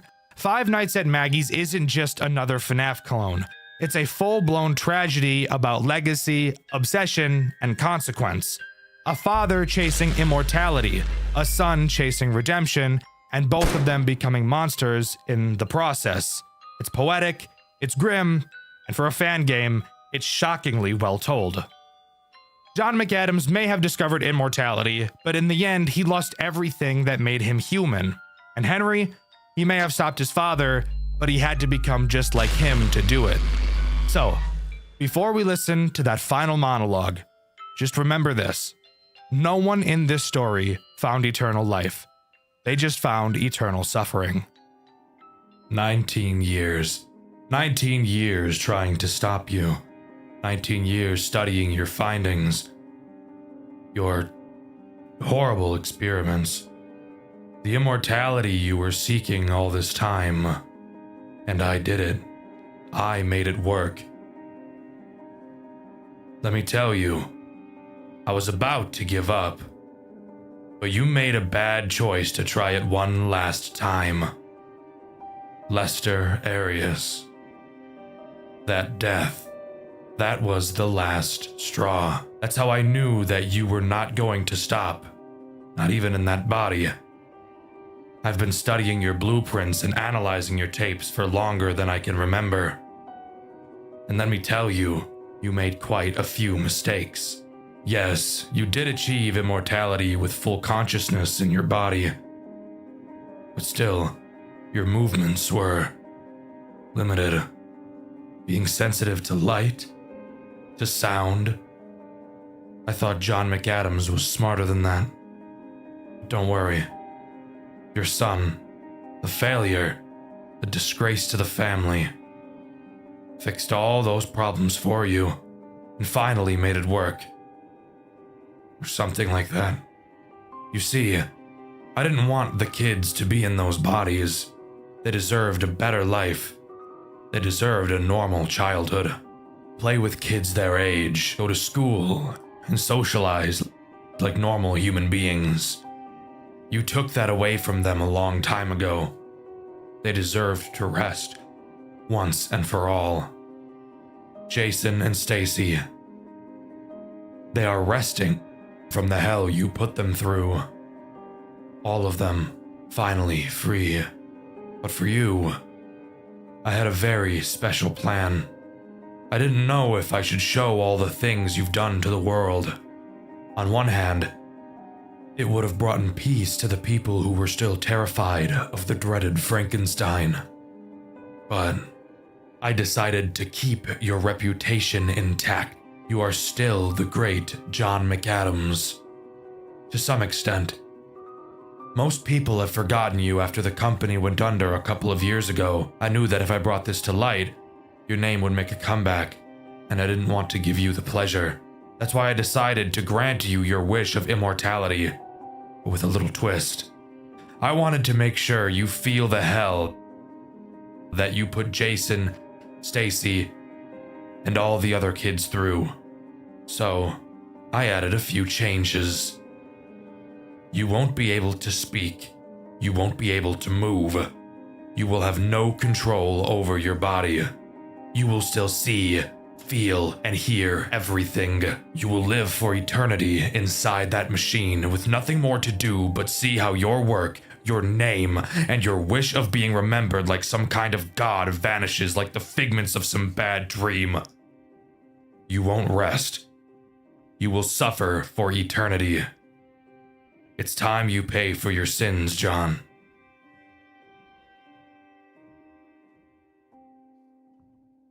And there you have it. As far as I'm aware, that is everything that Five Nights at Maggie's has to offer. A game series that started off on a sour note for me and ended up becoming one of the most interesting and engaging stories I've ever experienced. I'd highly recommend you give the third game a try, as it is actually a very enjoyable game. The jump in quality between these games is astonishing, and it's so clear that the developer poured everything they had into it, and that's something I can totally appreciate. I've covered several overwhelming FNAF games on my channel before, and I'm sure I'll cover many more in the future. Today is no different. I've recently stumbled across a fan game dev by the name of Solar Neon, responsible for Late Shift at Nintendo World, which is in a video I've made recently with a very good song along with it. Well, call me surprised when I found out that Solar has actually been working on an entire series of FNAF games, and that 2 of the 6 of them have already been released.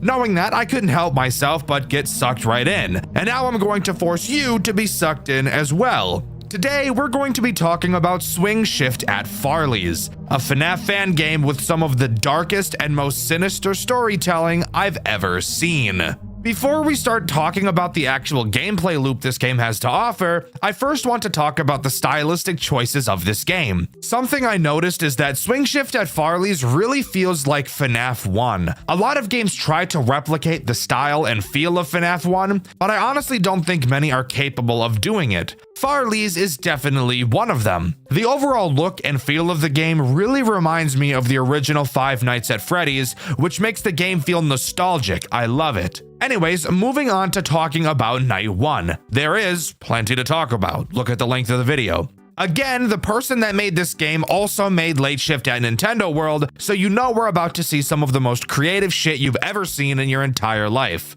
To start, there are a lot of places you're able to move, but before we go down the list talking about them, describing the doors is very important. Swingshift at Farley's doesn't use a typical power system, which I love.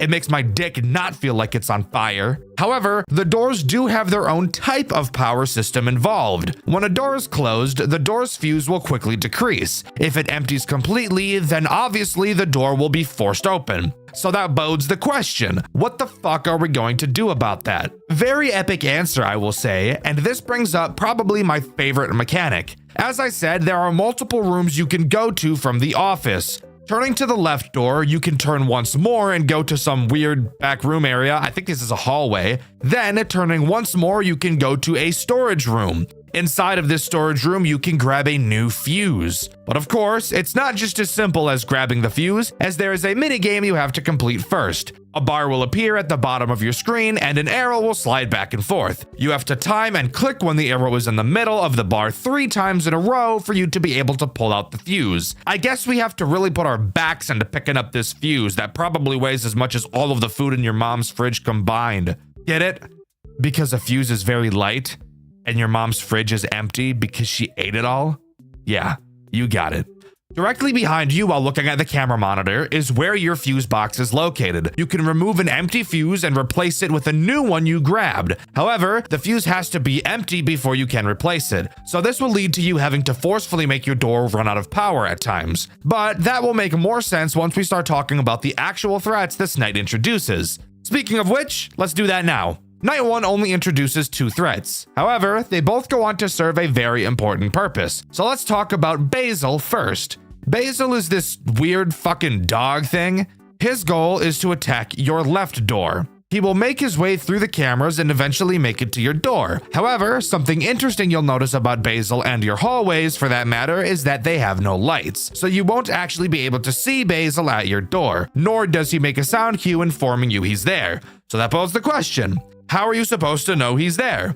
Something about Basil, and every animatronic in this game, is that unlike characters from some other FNAF games, they will never move backwards. So once Basil gets to his final camera before attacking, once he leaves that camera, you know for a fact he's at your door and you need to close it. This leads to you needing to constantly watch the cameras to track the characters, something I've noticed a lot of other FNAF games are unable to do without adding a music box or finding them on the cameras mechanic. See, fellow game devs, this game is proof that you can find an interesting way to use the cameras that isn't those two things. Basil will bang on the door when he leaves so you can open it again.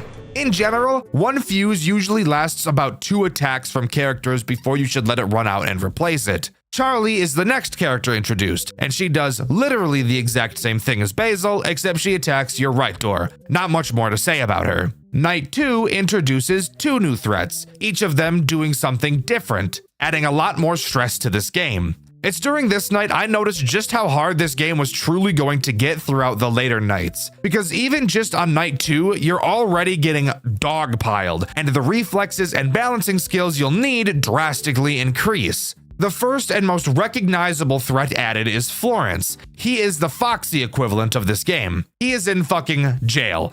No, I'm not kidding. He's literally behind bars. Throughout the night, he'll make his way through several phases before bum rushing your office like your mom bum rushed the cafeteria in her school years, canonically revealing that she's had this terrible eating habit all her life. Of course, watching him on the cameras will slow him down, but with several other characters that will require you to also constantly be watching them, it's safe to say that you won't be stalling him nearly as much as you can stall Foxy, as you do actually have to be looking at him. Unlike Foxy, Florence can attack whichever door he wants. And also, as far as I'm aware, there's no way to force his attack to happen earlier. With Foxy, you could check the left hall, but there doesn't appear to be an equivalent for Florence. What you'll have to do is listen to hear which side his footsteps come on and close the respective door. This brings up a synergy with Basil and Charlie. As I said earlier, each fuse has enough power to block 2 attacks, maybe 3 if you cut it really close, which I wouldn't recommend. So having Florence attack a door that only has 1 attack left, and then noticing that Basil or Charlie is about to attack that door will really get your blood pressure to rise as you quickly whip around to do that quick time event minigame to get a new fuse. I love the stress this character brings, I can't lie. The final threat this night introduces is Dominic. He brings on an entire new mechanic into this game. In your office, you'll now see that you're able to look up. Doing so, you'll find a vent. Hooray! I can't wait to see what this asshole is about to do. Dominic appears in the same camera as Florence. When he decides he's going to try to get to you, he will move to the back room. On this back room camera, you will see a new pop-up at the bottom. It's a heater for the vent. I'm sure you can see where this is going. When Dominic leaves this backroom camera, it means he has just entered your vent. However, that doesn't mean you should blast the vent just yet, as after you use the heater, you'll have to wait for it to cool down. And just because Dominic is in your vents doesn't mean he'll be combated by the heater just yet. This is the point in time where you'll need to constantly check the vent above you to see if you can hear him banging around inside of them. If you don't hear him, don't blast him. When you do hear the banging, this is when you should go to the camera, charge up the heater, and activate it. You do have to be looking at the vent to hear the banging, so don't think you can just avoid looking up, because unfortunately, you cannot. Night 3 is a doozy, adding 1 new threat that in turn adds 1 new mechanic, enough to make everyone's urethra begin to leak blood. So let's talk about her. The threat that Night 3 introduces is Whitney, and Whitney introduces your flashlight. I bet you can already guess what she's going to do. Whitney has 3 avenues she can attack you from: your left door, your right door, and the vent above you. She will wander around the cameras and eventually pick one to attack. When she is at one of those locations, you have to spam your flashlight at her until she goes away. However, something you may have wondered, and no, this flashlight does not work how most FNAF flashlights tend to, as this one is much worse. The rate at which the battery drains from this flashlight is a lunacy. So, to compensate, you're able to charge it back up. But how do you do this, you might ask? Well, on the cameras, you will see a new pop-up. Using this pop-up, you can slowly recharge your flashlight. The problem with this? Obviously, aside from the fact that it's just a fucking music box, which I hate, is that the camera in which this pop-up is on teleports to a random camera whenever it damn well pleases. Did you just fucking hear me? The music box mechanic aka my second least favorite mechanic of all time, is a find them on the camera mechanic, aka my number one least favorite mechanic of all time.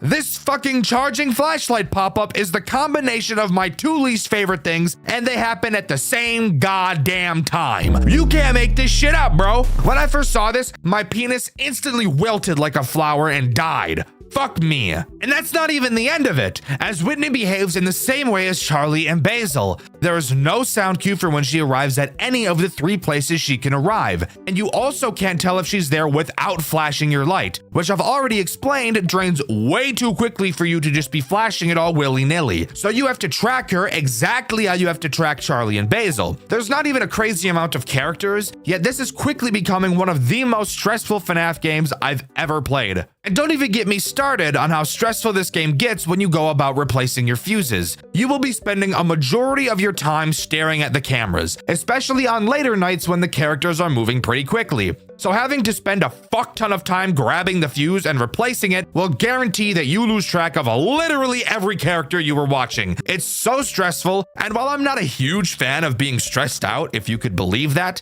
I do still think it's really cool how this game is able to pull that off. Night 4, and again, just as Five Nights at Freddy's did, Night 4 introduces the big bad antagonist himself, Farley. And let me tell you, he's honestly probably the least threatening character this game's seen so far, with a mechanic that makes him sound a lot scarier than he really is. Let's talk about it. Farley works in the exact same way as Charlie. The goal is to make it to your right door. However, the big catch with Farley is that you can't see him on your cameras. And of course, we already know we can't see door characters at our door. So how do we know where Farley is? Well, every time that Farley moves, he will laugh, which by the way, if you were curious, is just FNAF 1 Freddy's laugh. You will have to keep track throughout the night of how many times Farley laughs, as every 5th laugh will signal that Farley is now at your right door and that you need to close it. And this is where this game introduces a mechanic so cool, yet so useless. In your office, you will now see you have a little notepad. Using this notepad, you will be able to leave little tally marks.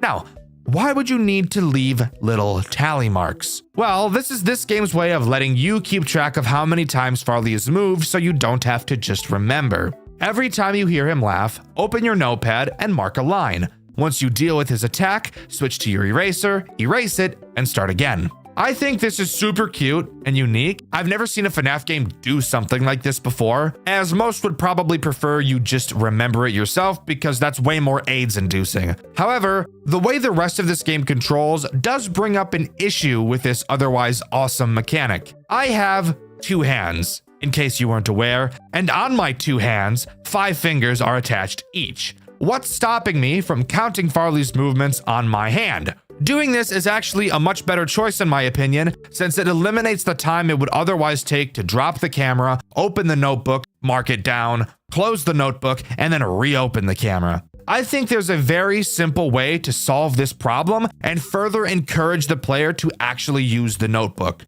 All you would have to do is make another mechanic use a keybind. For example, instead of Whitney and the QuickTime event to get the fuse being controlled by the mouse, why not bind both of those systems to your control key? That way the player will have one hand on the mouse and the other on the keyboard most of the night, making it so that using the in-game notepad would make much more sense since you wouldn't have that open hand. I think the idea of the notepad is super nice, and while totally unnecessary, I think if it was encouraged in a more natural way, it would actually be one of the most interesting mechanics I've ever seen in one of these FNAF fan games. But as it exists right now, I just don't see any real reason to use it. Night 5 doesn't have a whole lot to talk about, really just being a much more stressful version of Night 4. On my playthrough, which by the way you can watch over on my second channel, Dxtr Black, there was a point where I had to pretty much get 2 fuses in a row because I got unlucky with attacks. Honestly, one of the most stressful moments I've ever had playing a FNAF game. It was so cool.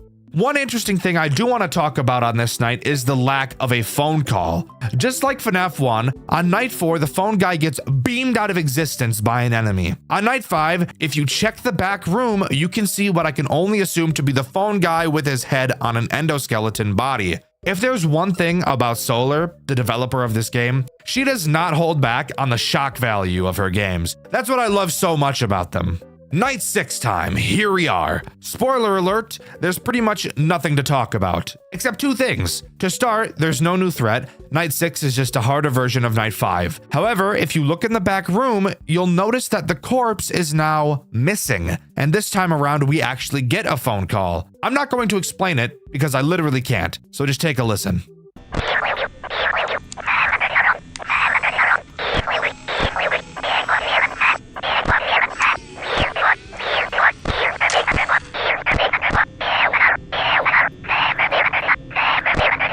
Now you might be asking, Dxtr, what the fuck was that and why did you even show it to me? Well, dear viewer, if you reverse it, you'll hear the following, which I've added captions to.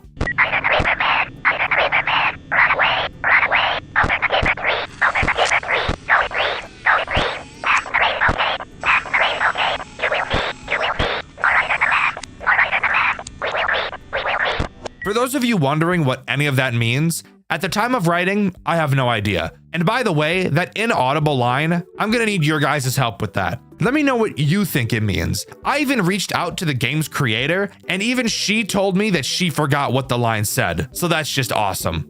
But I'm not quite done talking about this game just yet. No, I found something interesting hidden inside of the game. On camera 9, there is a 1 in 10,000 chance for a character by the name of Midas to appear, acting as this game's Golden Freddy, even using the same laugh and hallucination sound as him. He enters your office and his jump scare plays. I'll just let you see it for yourself.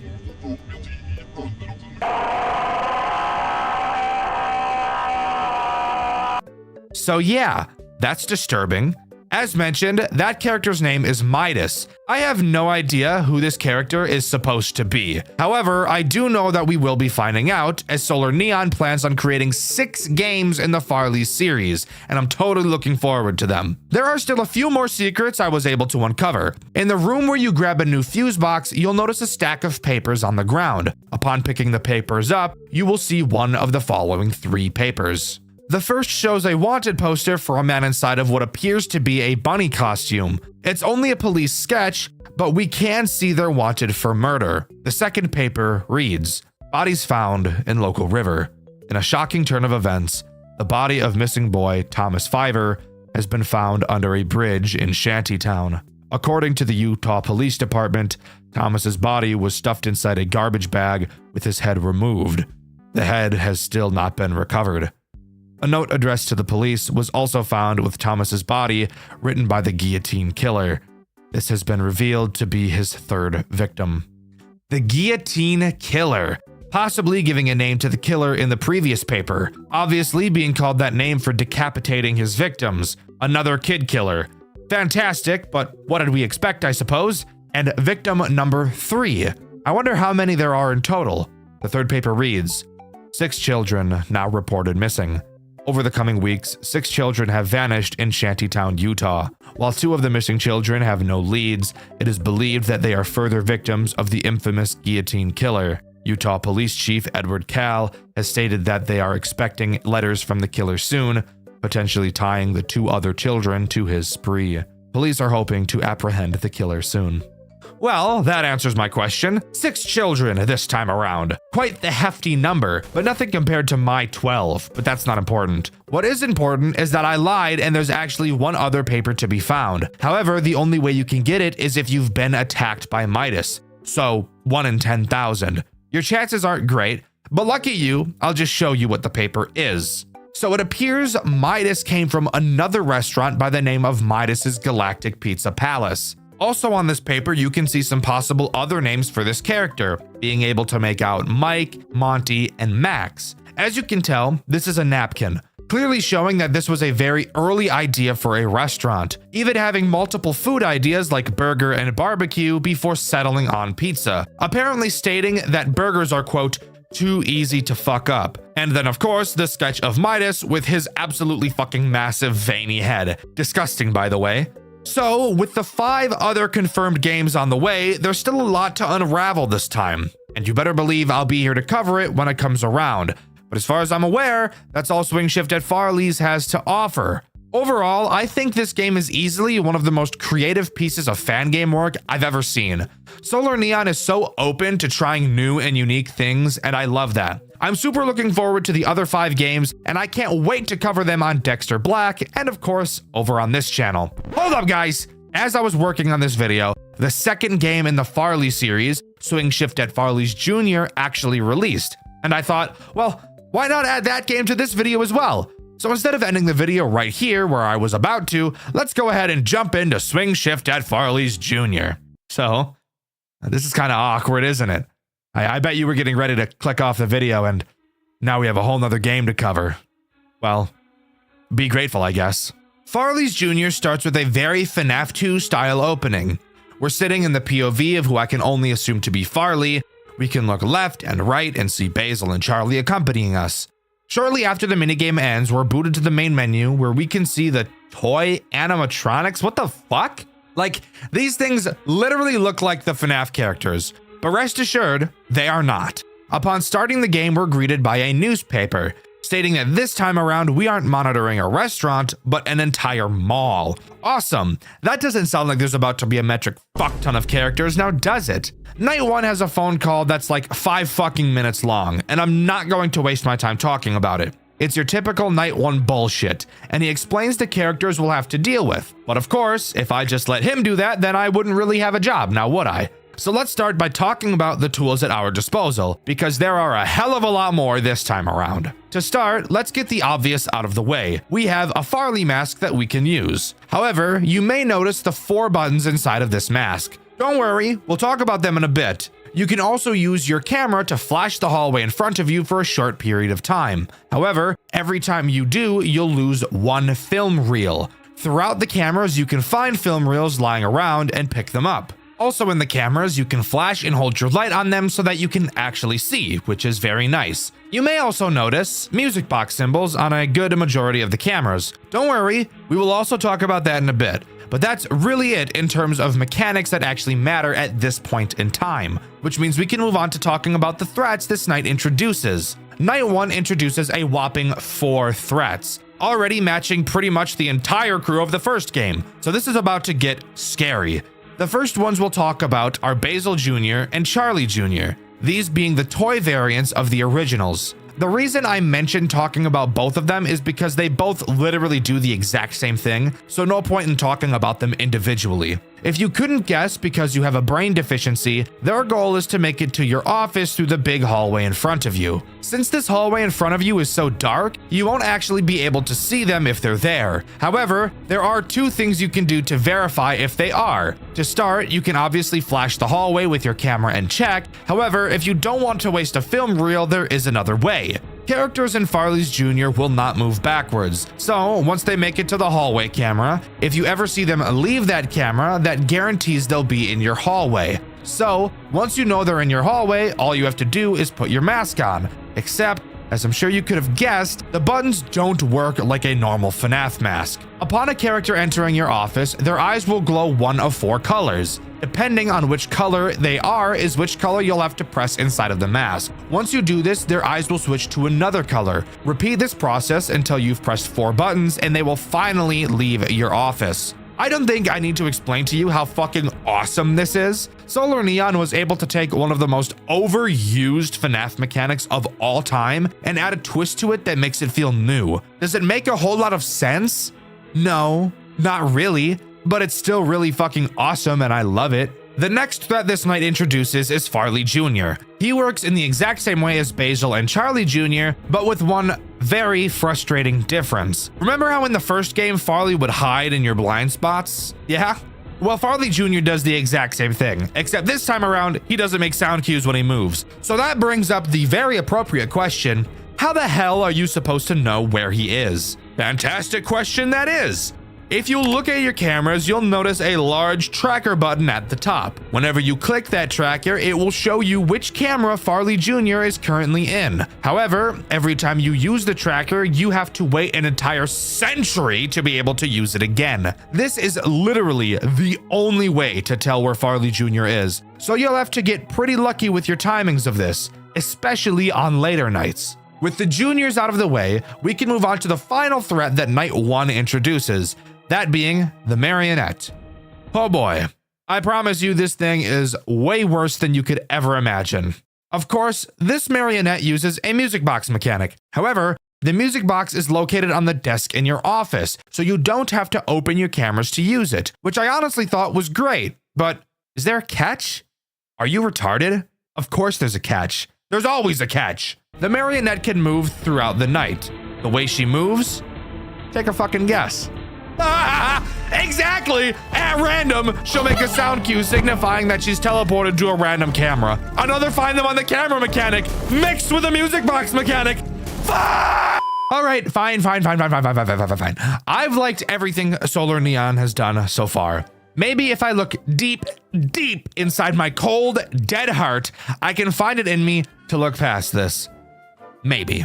When the marionette moves, you'll have to find which camera she went to and toggle the music box to said camera using the music box button I mentioned earlier. So while yes, you can wind it from your office, you're still not free of the worst fucking mechanic ever thought of by man. So, that was a lot to introduce in one night, and we've still got 4 or 5 more of these to go.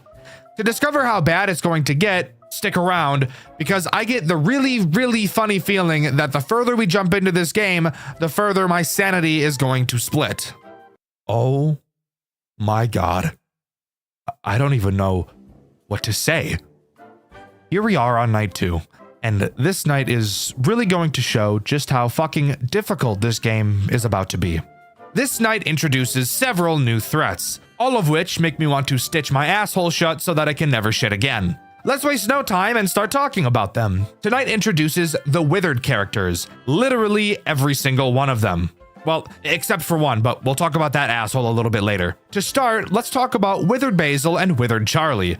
I'm going to talk about these two together because just like their junior variants, they both fundamentally do the same thing. On night 2, you'll notice in your office you can now pull 2 gates closed on both sides of you. These gates are important for these 2 threats. Withered Basil and Charlie's goal is to get to your office through these gates. Basil will attack the left and Charlie will attack the right.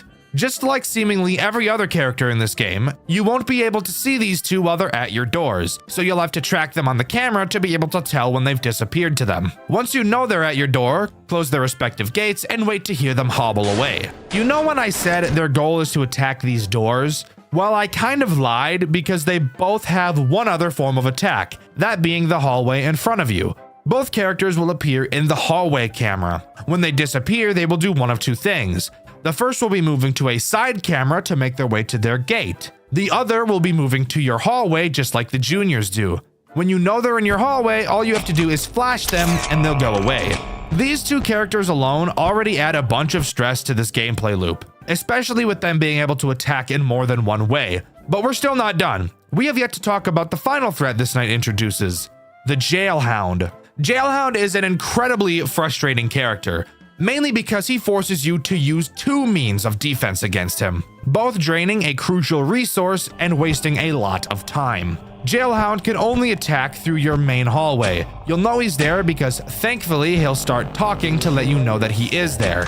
The first thing you'll need to do is flash him, using up one of your film reels. Then, and only after you flash him, must you put your mask on. If you put the mask on beforehand, he'll kill you. This is explained by the flash disorienting him enough for the mask to fool him. Pretty interesting explanation, I will admit. Once you put the mask on, he'll enter your office for a short period and leave. Unlike the juniors, you do not have to play the Simon Says minigame inside of the mask. So yeah, a metric shitload of stuff thrown on top of you on only the second night of the game. And let me give you a little spoiler. There's a lot more characters that are going to be added to this loop. And with each one, years of my life are plucked away like nose hairs. I only want to die a lot, guys, don't worry. But I'm not quite ready to move on to night 3, as during my playthrough of night 2, which you can see over on my second channel, Dxtr Black, I of course died a few times trying to beat night 2 as I got used to everything. One of those times that I died, I actually got thrown into a death minigame. So let's talk about that. In this minigame, we play as a girl named Crystal. We go to the house of a man named Mr. Martinez, which, judging solely based on the color of his dialogue tech, I'm going to assume he's this game's William Afton. Crystal asks if Terrence, who I can only assume to be his son, is around, as he hasn't been answering messages. Martinez says he's been locked inside of his room after what I can only assume to be a supposed incident. Crystal apologizes about someone named Toby, and at this point, we're not totally sure who that is. Martinez allows Crystal inside to go see Terrence, but when she goes to his room, Martinez is seen pulling out a syringe and following after her, clearly showing that he's about to do something terrible. The only question we'll be left with now is why, and who is Crystal? But with that, we're ready to move on to night 3. With night 3 coming along, we have even more characters thrown onto our shoulders, and I'm really not excited for it. We have another duo group of attackers that pretty much do the exact same thing. So let's talk about them first. These two characters are Balloon Boy and JJ. Yeah, that's right. Solar made JJ an actual threat in this game rather than just the Easter egg that she is in FNAF 2. Let's talk about Balloon Boy first. He will make his way to your left gate. Of course, like every other character, you won't be able to see him in your doorway. However, you won't have to watch him on the cameras either, as every time he moves, he'll make a sound cue. And the second sound cue he makes will signal that he's at your gate, and that you either need to close it or put your mask on. Either will make him go away. JJ is identical, except she attacks the right gate instead. Now, I mentioned these two were slightly different, and what they do if they get into your office is how they're different, since neither of them will actually end your run directly. If Balloon Bitch makes it into your office, he will quickly leave, but not before taking every single film reel out of your camera, forcing you to have to go through all of the cameras to find more. And at this point in the game, you really don't have the time to be doing that. Now, if JJ gets into your office, she'll do something so foul, I'm trying to hold back the vomit from spewing out of my mouth just thinking about it. If JJ gets into your office, she'll steal your fucking mask off the table. She will then teleport to a random camera in which you'll have to fucking find her and click on her in order for her to return it to your desk. Oh my fucking god, that is literally the most evil thing I've ever seen a character in a FNAF game do. Oh fuck. Oh, she took the fucking mask. I'm cooked. I didn't know she took the mask. I thought that sound cue from JJ was her. I thought the sound cue from JJ was her leaving. It was not. It was her grabbing my shit. She copped me. She copped on my shit. I'd rather JJ kill 6 more children than take my shit. I'm being honest. Oh, but guess what? We're still not done because there's still 2 more threats to talk about. I know I said 3 at the start of the night, but these 2 characters are basically 1 character, which is why I'm saying there's 2 more. These characters are Candy Cadet and Astro. The fuck me silly, backwards, forwards, upside down, flip me, bend me combo. Let me explain it. So, you'll need to watch camera 10 to see when either of these 2 leave. It's important you know who leaves first. If Candy leaves, he will approach one of your gates at random. You, of course, will not be able to see him at your gate without either flashing your camera or watching the cams to see when he enters. He also makes no sound cue either, so that's great. Once he's there, you'll need to close the gate until he leaves. However, shortly after Candy Cadet attacks, Astro will attack the other door shortly after. Now, you may be wondering why I mentioned how important it is for you to know who leaves camera 10 first. Well, that's because if Astro leaves first, he'll do something a bit different. If Asshole leaves first, he too will go to either of your gates. However, when he's at your gate, he'll start singing. You need to close which gate you hear him at until he leaves. And of course, when he does, Candy Cadickhole will soon attack the other side. These 2 add so much more unnecessary stress to this game, and Solar Neon knew exactly what she was doing when she made this. Asshole. Before we move on to night 4, I want to talk about another death minigame I got while working on this night. It's literally an exact copy of the Give Cake minigame from FNAF 2. The only major difference is that we play as Farley instead of Freddy, and instead of a random crying child, we see a girl come to the entrance who in the programming is named Charlie. Soon after, a car pulls up to the building and a man in a bunny mask gets out. Now, while I would imagine this person is probably Martinez, I do have to point out that in the code, this character's name is Guillotine. And if you remember from the first game, is the name of the serial killer. So it appears we get to see the abduction before one of his many murders. But with that, we can move on to night 4. It got worse, guys. Let me tell you, it got so much worse. Way worse than I could have ever imagined. Not only does night 4 add 2 more characters, but it also adds a brand new mechanic that makes this game far more stressful than it already was. To start, let's talk about the new mechanic. being able to turn off the power to the building. I bet you can take a solid guess where this is going. When the power is off, you obviously can't check your cameras. However, you can still put your mask on and close your gates. With that in mind, now on to the 2 threats this night introduces. Let's start with the simplest one, Mangle.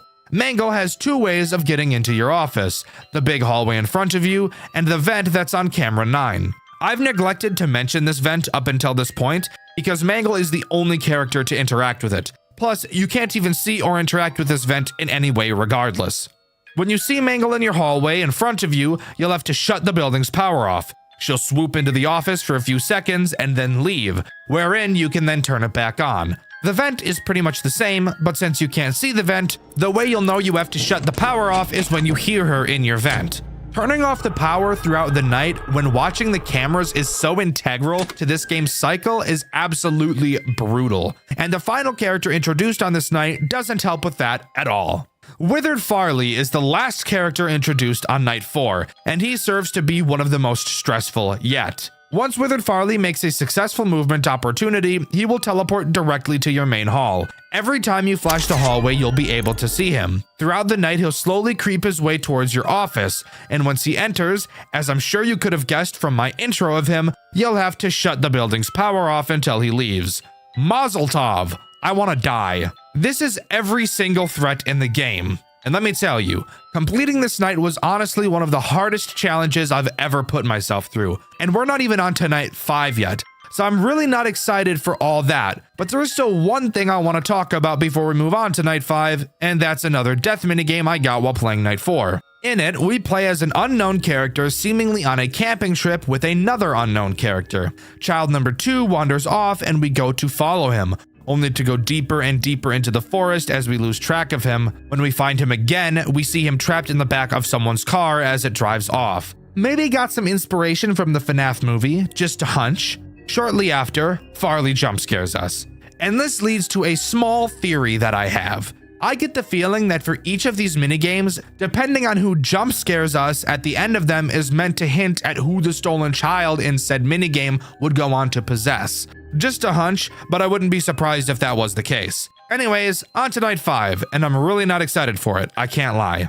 Thankfully, night 5 doesn't bring anything new to the table. I thank God for that every day that I wake up, because he knows better than anybody how I would have lost my mind had there been more animatronics added on this night.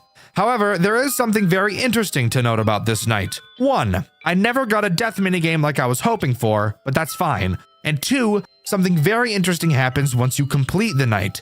I'll let Dxtr Black take it away. Subscribe, by the way. Ooh! Oh! I need to relax.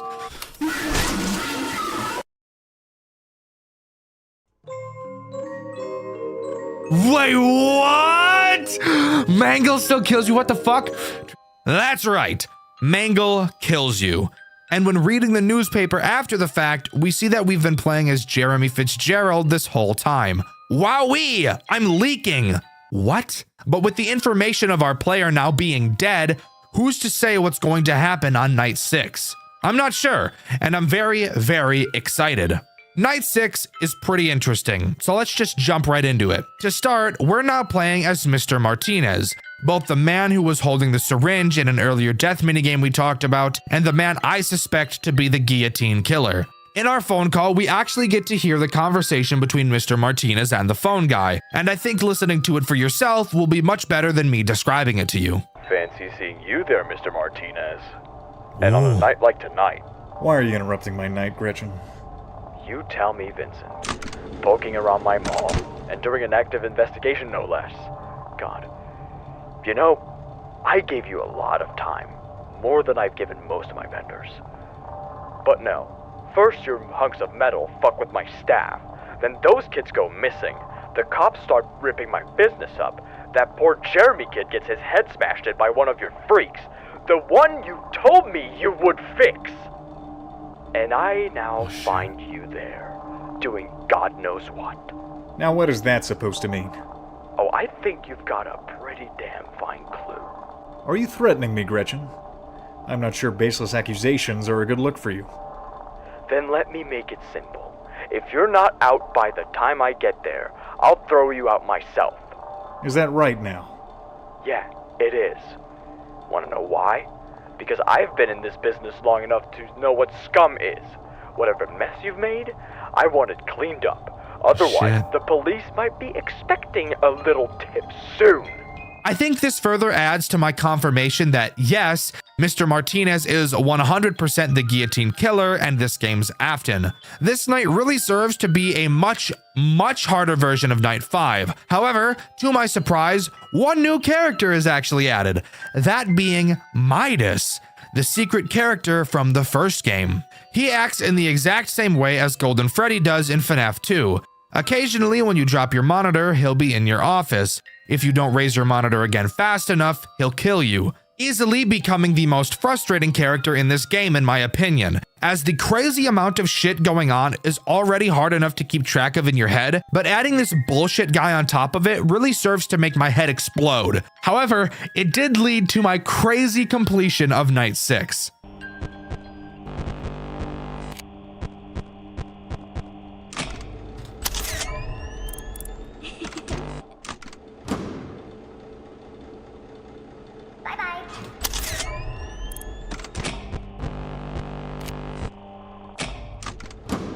Fuck, I'm dead. What? Holy shit! Tell me that's not the craziest completion you've ever seen. Yeah, I thought so. But with that, Farley's Jr. closes down due to a bunch of bullshit that was completely expected, and Swingshift at Farley's Jr. comes to a close. At least, that would be the case if we didn't have a bit more lore stuff to talk about, since with Midas actually showing up, I'm sure you could have assumed there's some stuff I was able to find. To start, by going into the extras menu and checking out the characters, moving over to the withered characters, you'll actually see missing posters for each of them, adding to my theory of depending on who jump scares you equating to who the dead child possessed, with Garrett possessing Farley, Charlie Emily possessing Basil, Terrence Martinez and Crystal possessing Jailhound, and an unknown person possessing Charlie. Why is this unknown? Well, because I never actually got Charlie's death minigame. But let's go take a look at it, shall we? In this minigame, we play as Susie Rosa. We walk around town until we eventually stumble across our dog, dead in the middle of the road, clearly being hit by a car. Shortly after, a car pulls up next to us and the guillotine killer steps out, telling us that he can fix our dog if we get in the car with him. And I'm sure you can imagine what he does to her next. And speaking of minigames, there's still plenty to cover. Let's rapid fire through the minigames I never got in my playthrough over on my second channel, Dxtr Black, starting with the minigame called Riverbed. We play as an unnamed little boy in the rain. We walk past the place where Susie's dog was killed, and continuing forward, we see the guillotine killer dropping the body of presumably one of his victims in the lake before he is then attacked. And if you remember, this is probably his third victim, which was referenced in one of the papers in Farley's 1. The next minigame is called Save Them. We play as Withered Farley as we follow the marionette through the building. She spells out save them as we travel, but before we can get to the exit, the killer steps in and smashes the marionette to pieces. And finally, we have Late Night, a minigame that's really just a cutscene. We watch a mother talking on a payphone while her daughter is clearly trying to get her attention. Eventually, she wanders off, only for us to see the killer's car whiz by, presumably, I would imagine, hitting her with it, although no sound cue is heard to indicate that. The mother goes to look for her, and then we get jump scared by the marionette, which would tell me that this little girl would go on to possess her. Oh yeah, there actually is another minigame that I got, I just didn't mention it for some reason, so I'll mention it now. It's called I'm Sorry. This one is also just a cutscene, and in a much different style from the others. A boy is sitting in the hospital with Mr. Martinez. They're watching the corpse of an unknown person completely wrapped in gauze. Looking back at Martinez, we see this unsettling image. And with that, that's all of the cutscenes in this game covered. However, we're still not quite done talking about stuff I was able to find. To start, there are several newspaper articles to read just like in the first game. Each appears at random when you click the paper stack in your office. They read, Marvelous Mimic Man. The winner of the 1995 Henton's Robotic Fair has been announced to be Vincent Martinez's Marvelous Mimic Man. This robot won due to its impressive state-of-the-art AI that allows it to near perfectly mimic the actions and poses of anyone around it. Vincent Martinez, the proud creator of the Mimic Man, has made a statement on winning first place. "I am honored to receive this award. Thank you to the judges and especially the voters who made this happen. I hope to show you more of the Mimic Man and other creations like him soon." Farley's closes its doors. Lawsuit from Showbiz Pizza Time Incorporated closes down beloved family restaurant. After a long and grueling trial, Showbiz Pizza Time Incorporated has won its lawsuit against New Edge Incorporated, the owners of Farley's Fun Zone. The lawsuit alleges that New Edge Incorporated not only plagiarized multiple of its characters, but also stole confidential blueprints and schematics for their animatronic mascots. As a result of New Edge losing the lawsuit, they have been ordered to pay Showbiz Pizza Incorporated $3 million in damages. While New Edge has yet to make a statement, their decision to shut all of their 10 Farley's Fun Zone locations has sent a clear message. Obituaries: Abigail Leslie Emily, September 5th, 1954 to July 30th, 1985. Abigail was born on September 5th of 1954. She grew up in a lovely house down north before moving to Utah and marrying a brilliant husband and having a lovely daughter, both of which were unfortunately taken away from her too soon. Abigail tragically killed herself on the 30th of July, 1985 via a self-inflicted gunshot to the head. We hope that Abigail is in the warm light and with her husband and daughter. So, a robot that can mimic people made by Martinez, a plagiarism lawsuit for blueprints and schematics, and a woman who tragically killed herself, each with something redacted. And of course, after getting killed by Midas, there is an additional paper you can read. Tragedy at Midas's. 10-year-old boy bitten by animatronic.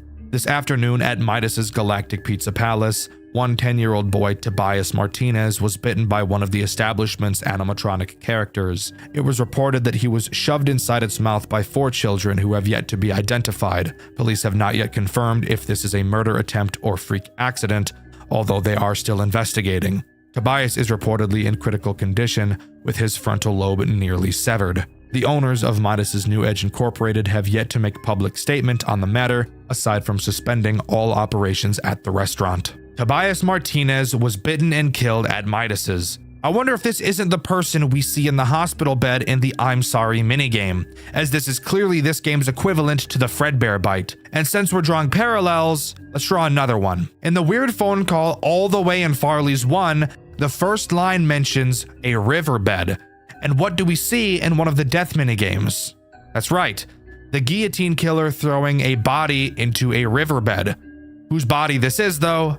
No other than Thomas Fiver, Martinez's third victim. But with that, as far as I'm aware, is everything that the first 2 Farley's games have to offer. I'm incredibly excited for the rest of the series that Solar has planned, and she's actually shown me a sneak peek of the 3rd game. I'm obviously not going to spoil anything, but it looks crazy. Overall, both of the Farley's games are clearly heavily inspired by the original FNAF games, and even seem to be following the original pattern and story these games laid out. And I honestly really like it. Solar is very, very passionate about this project, and you better believe I'll be here to cover the rest of the games as they release.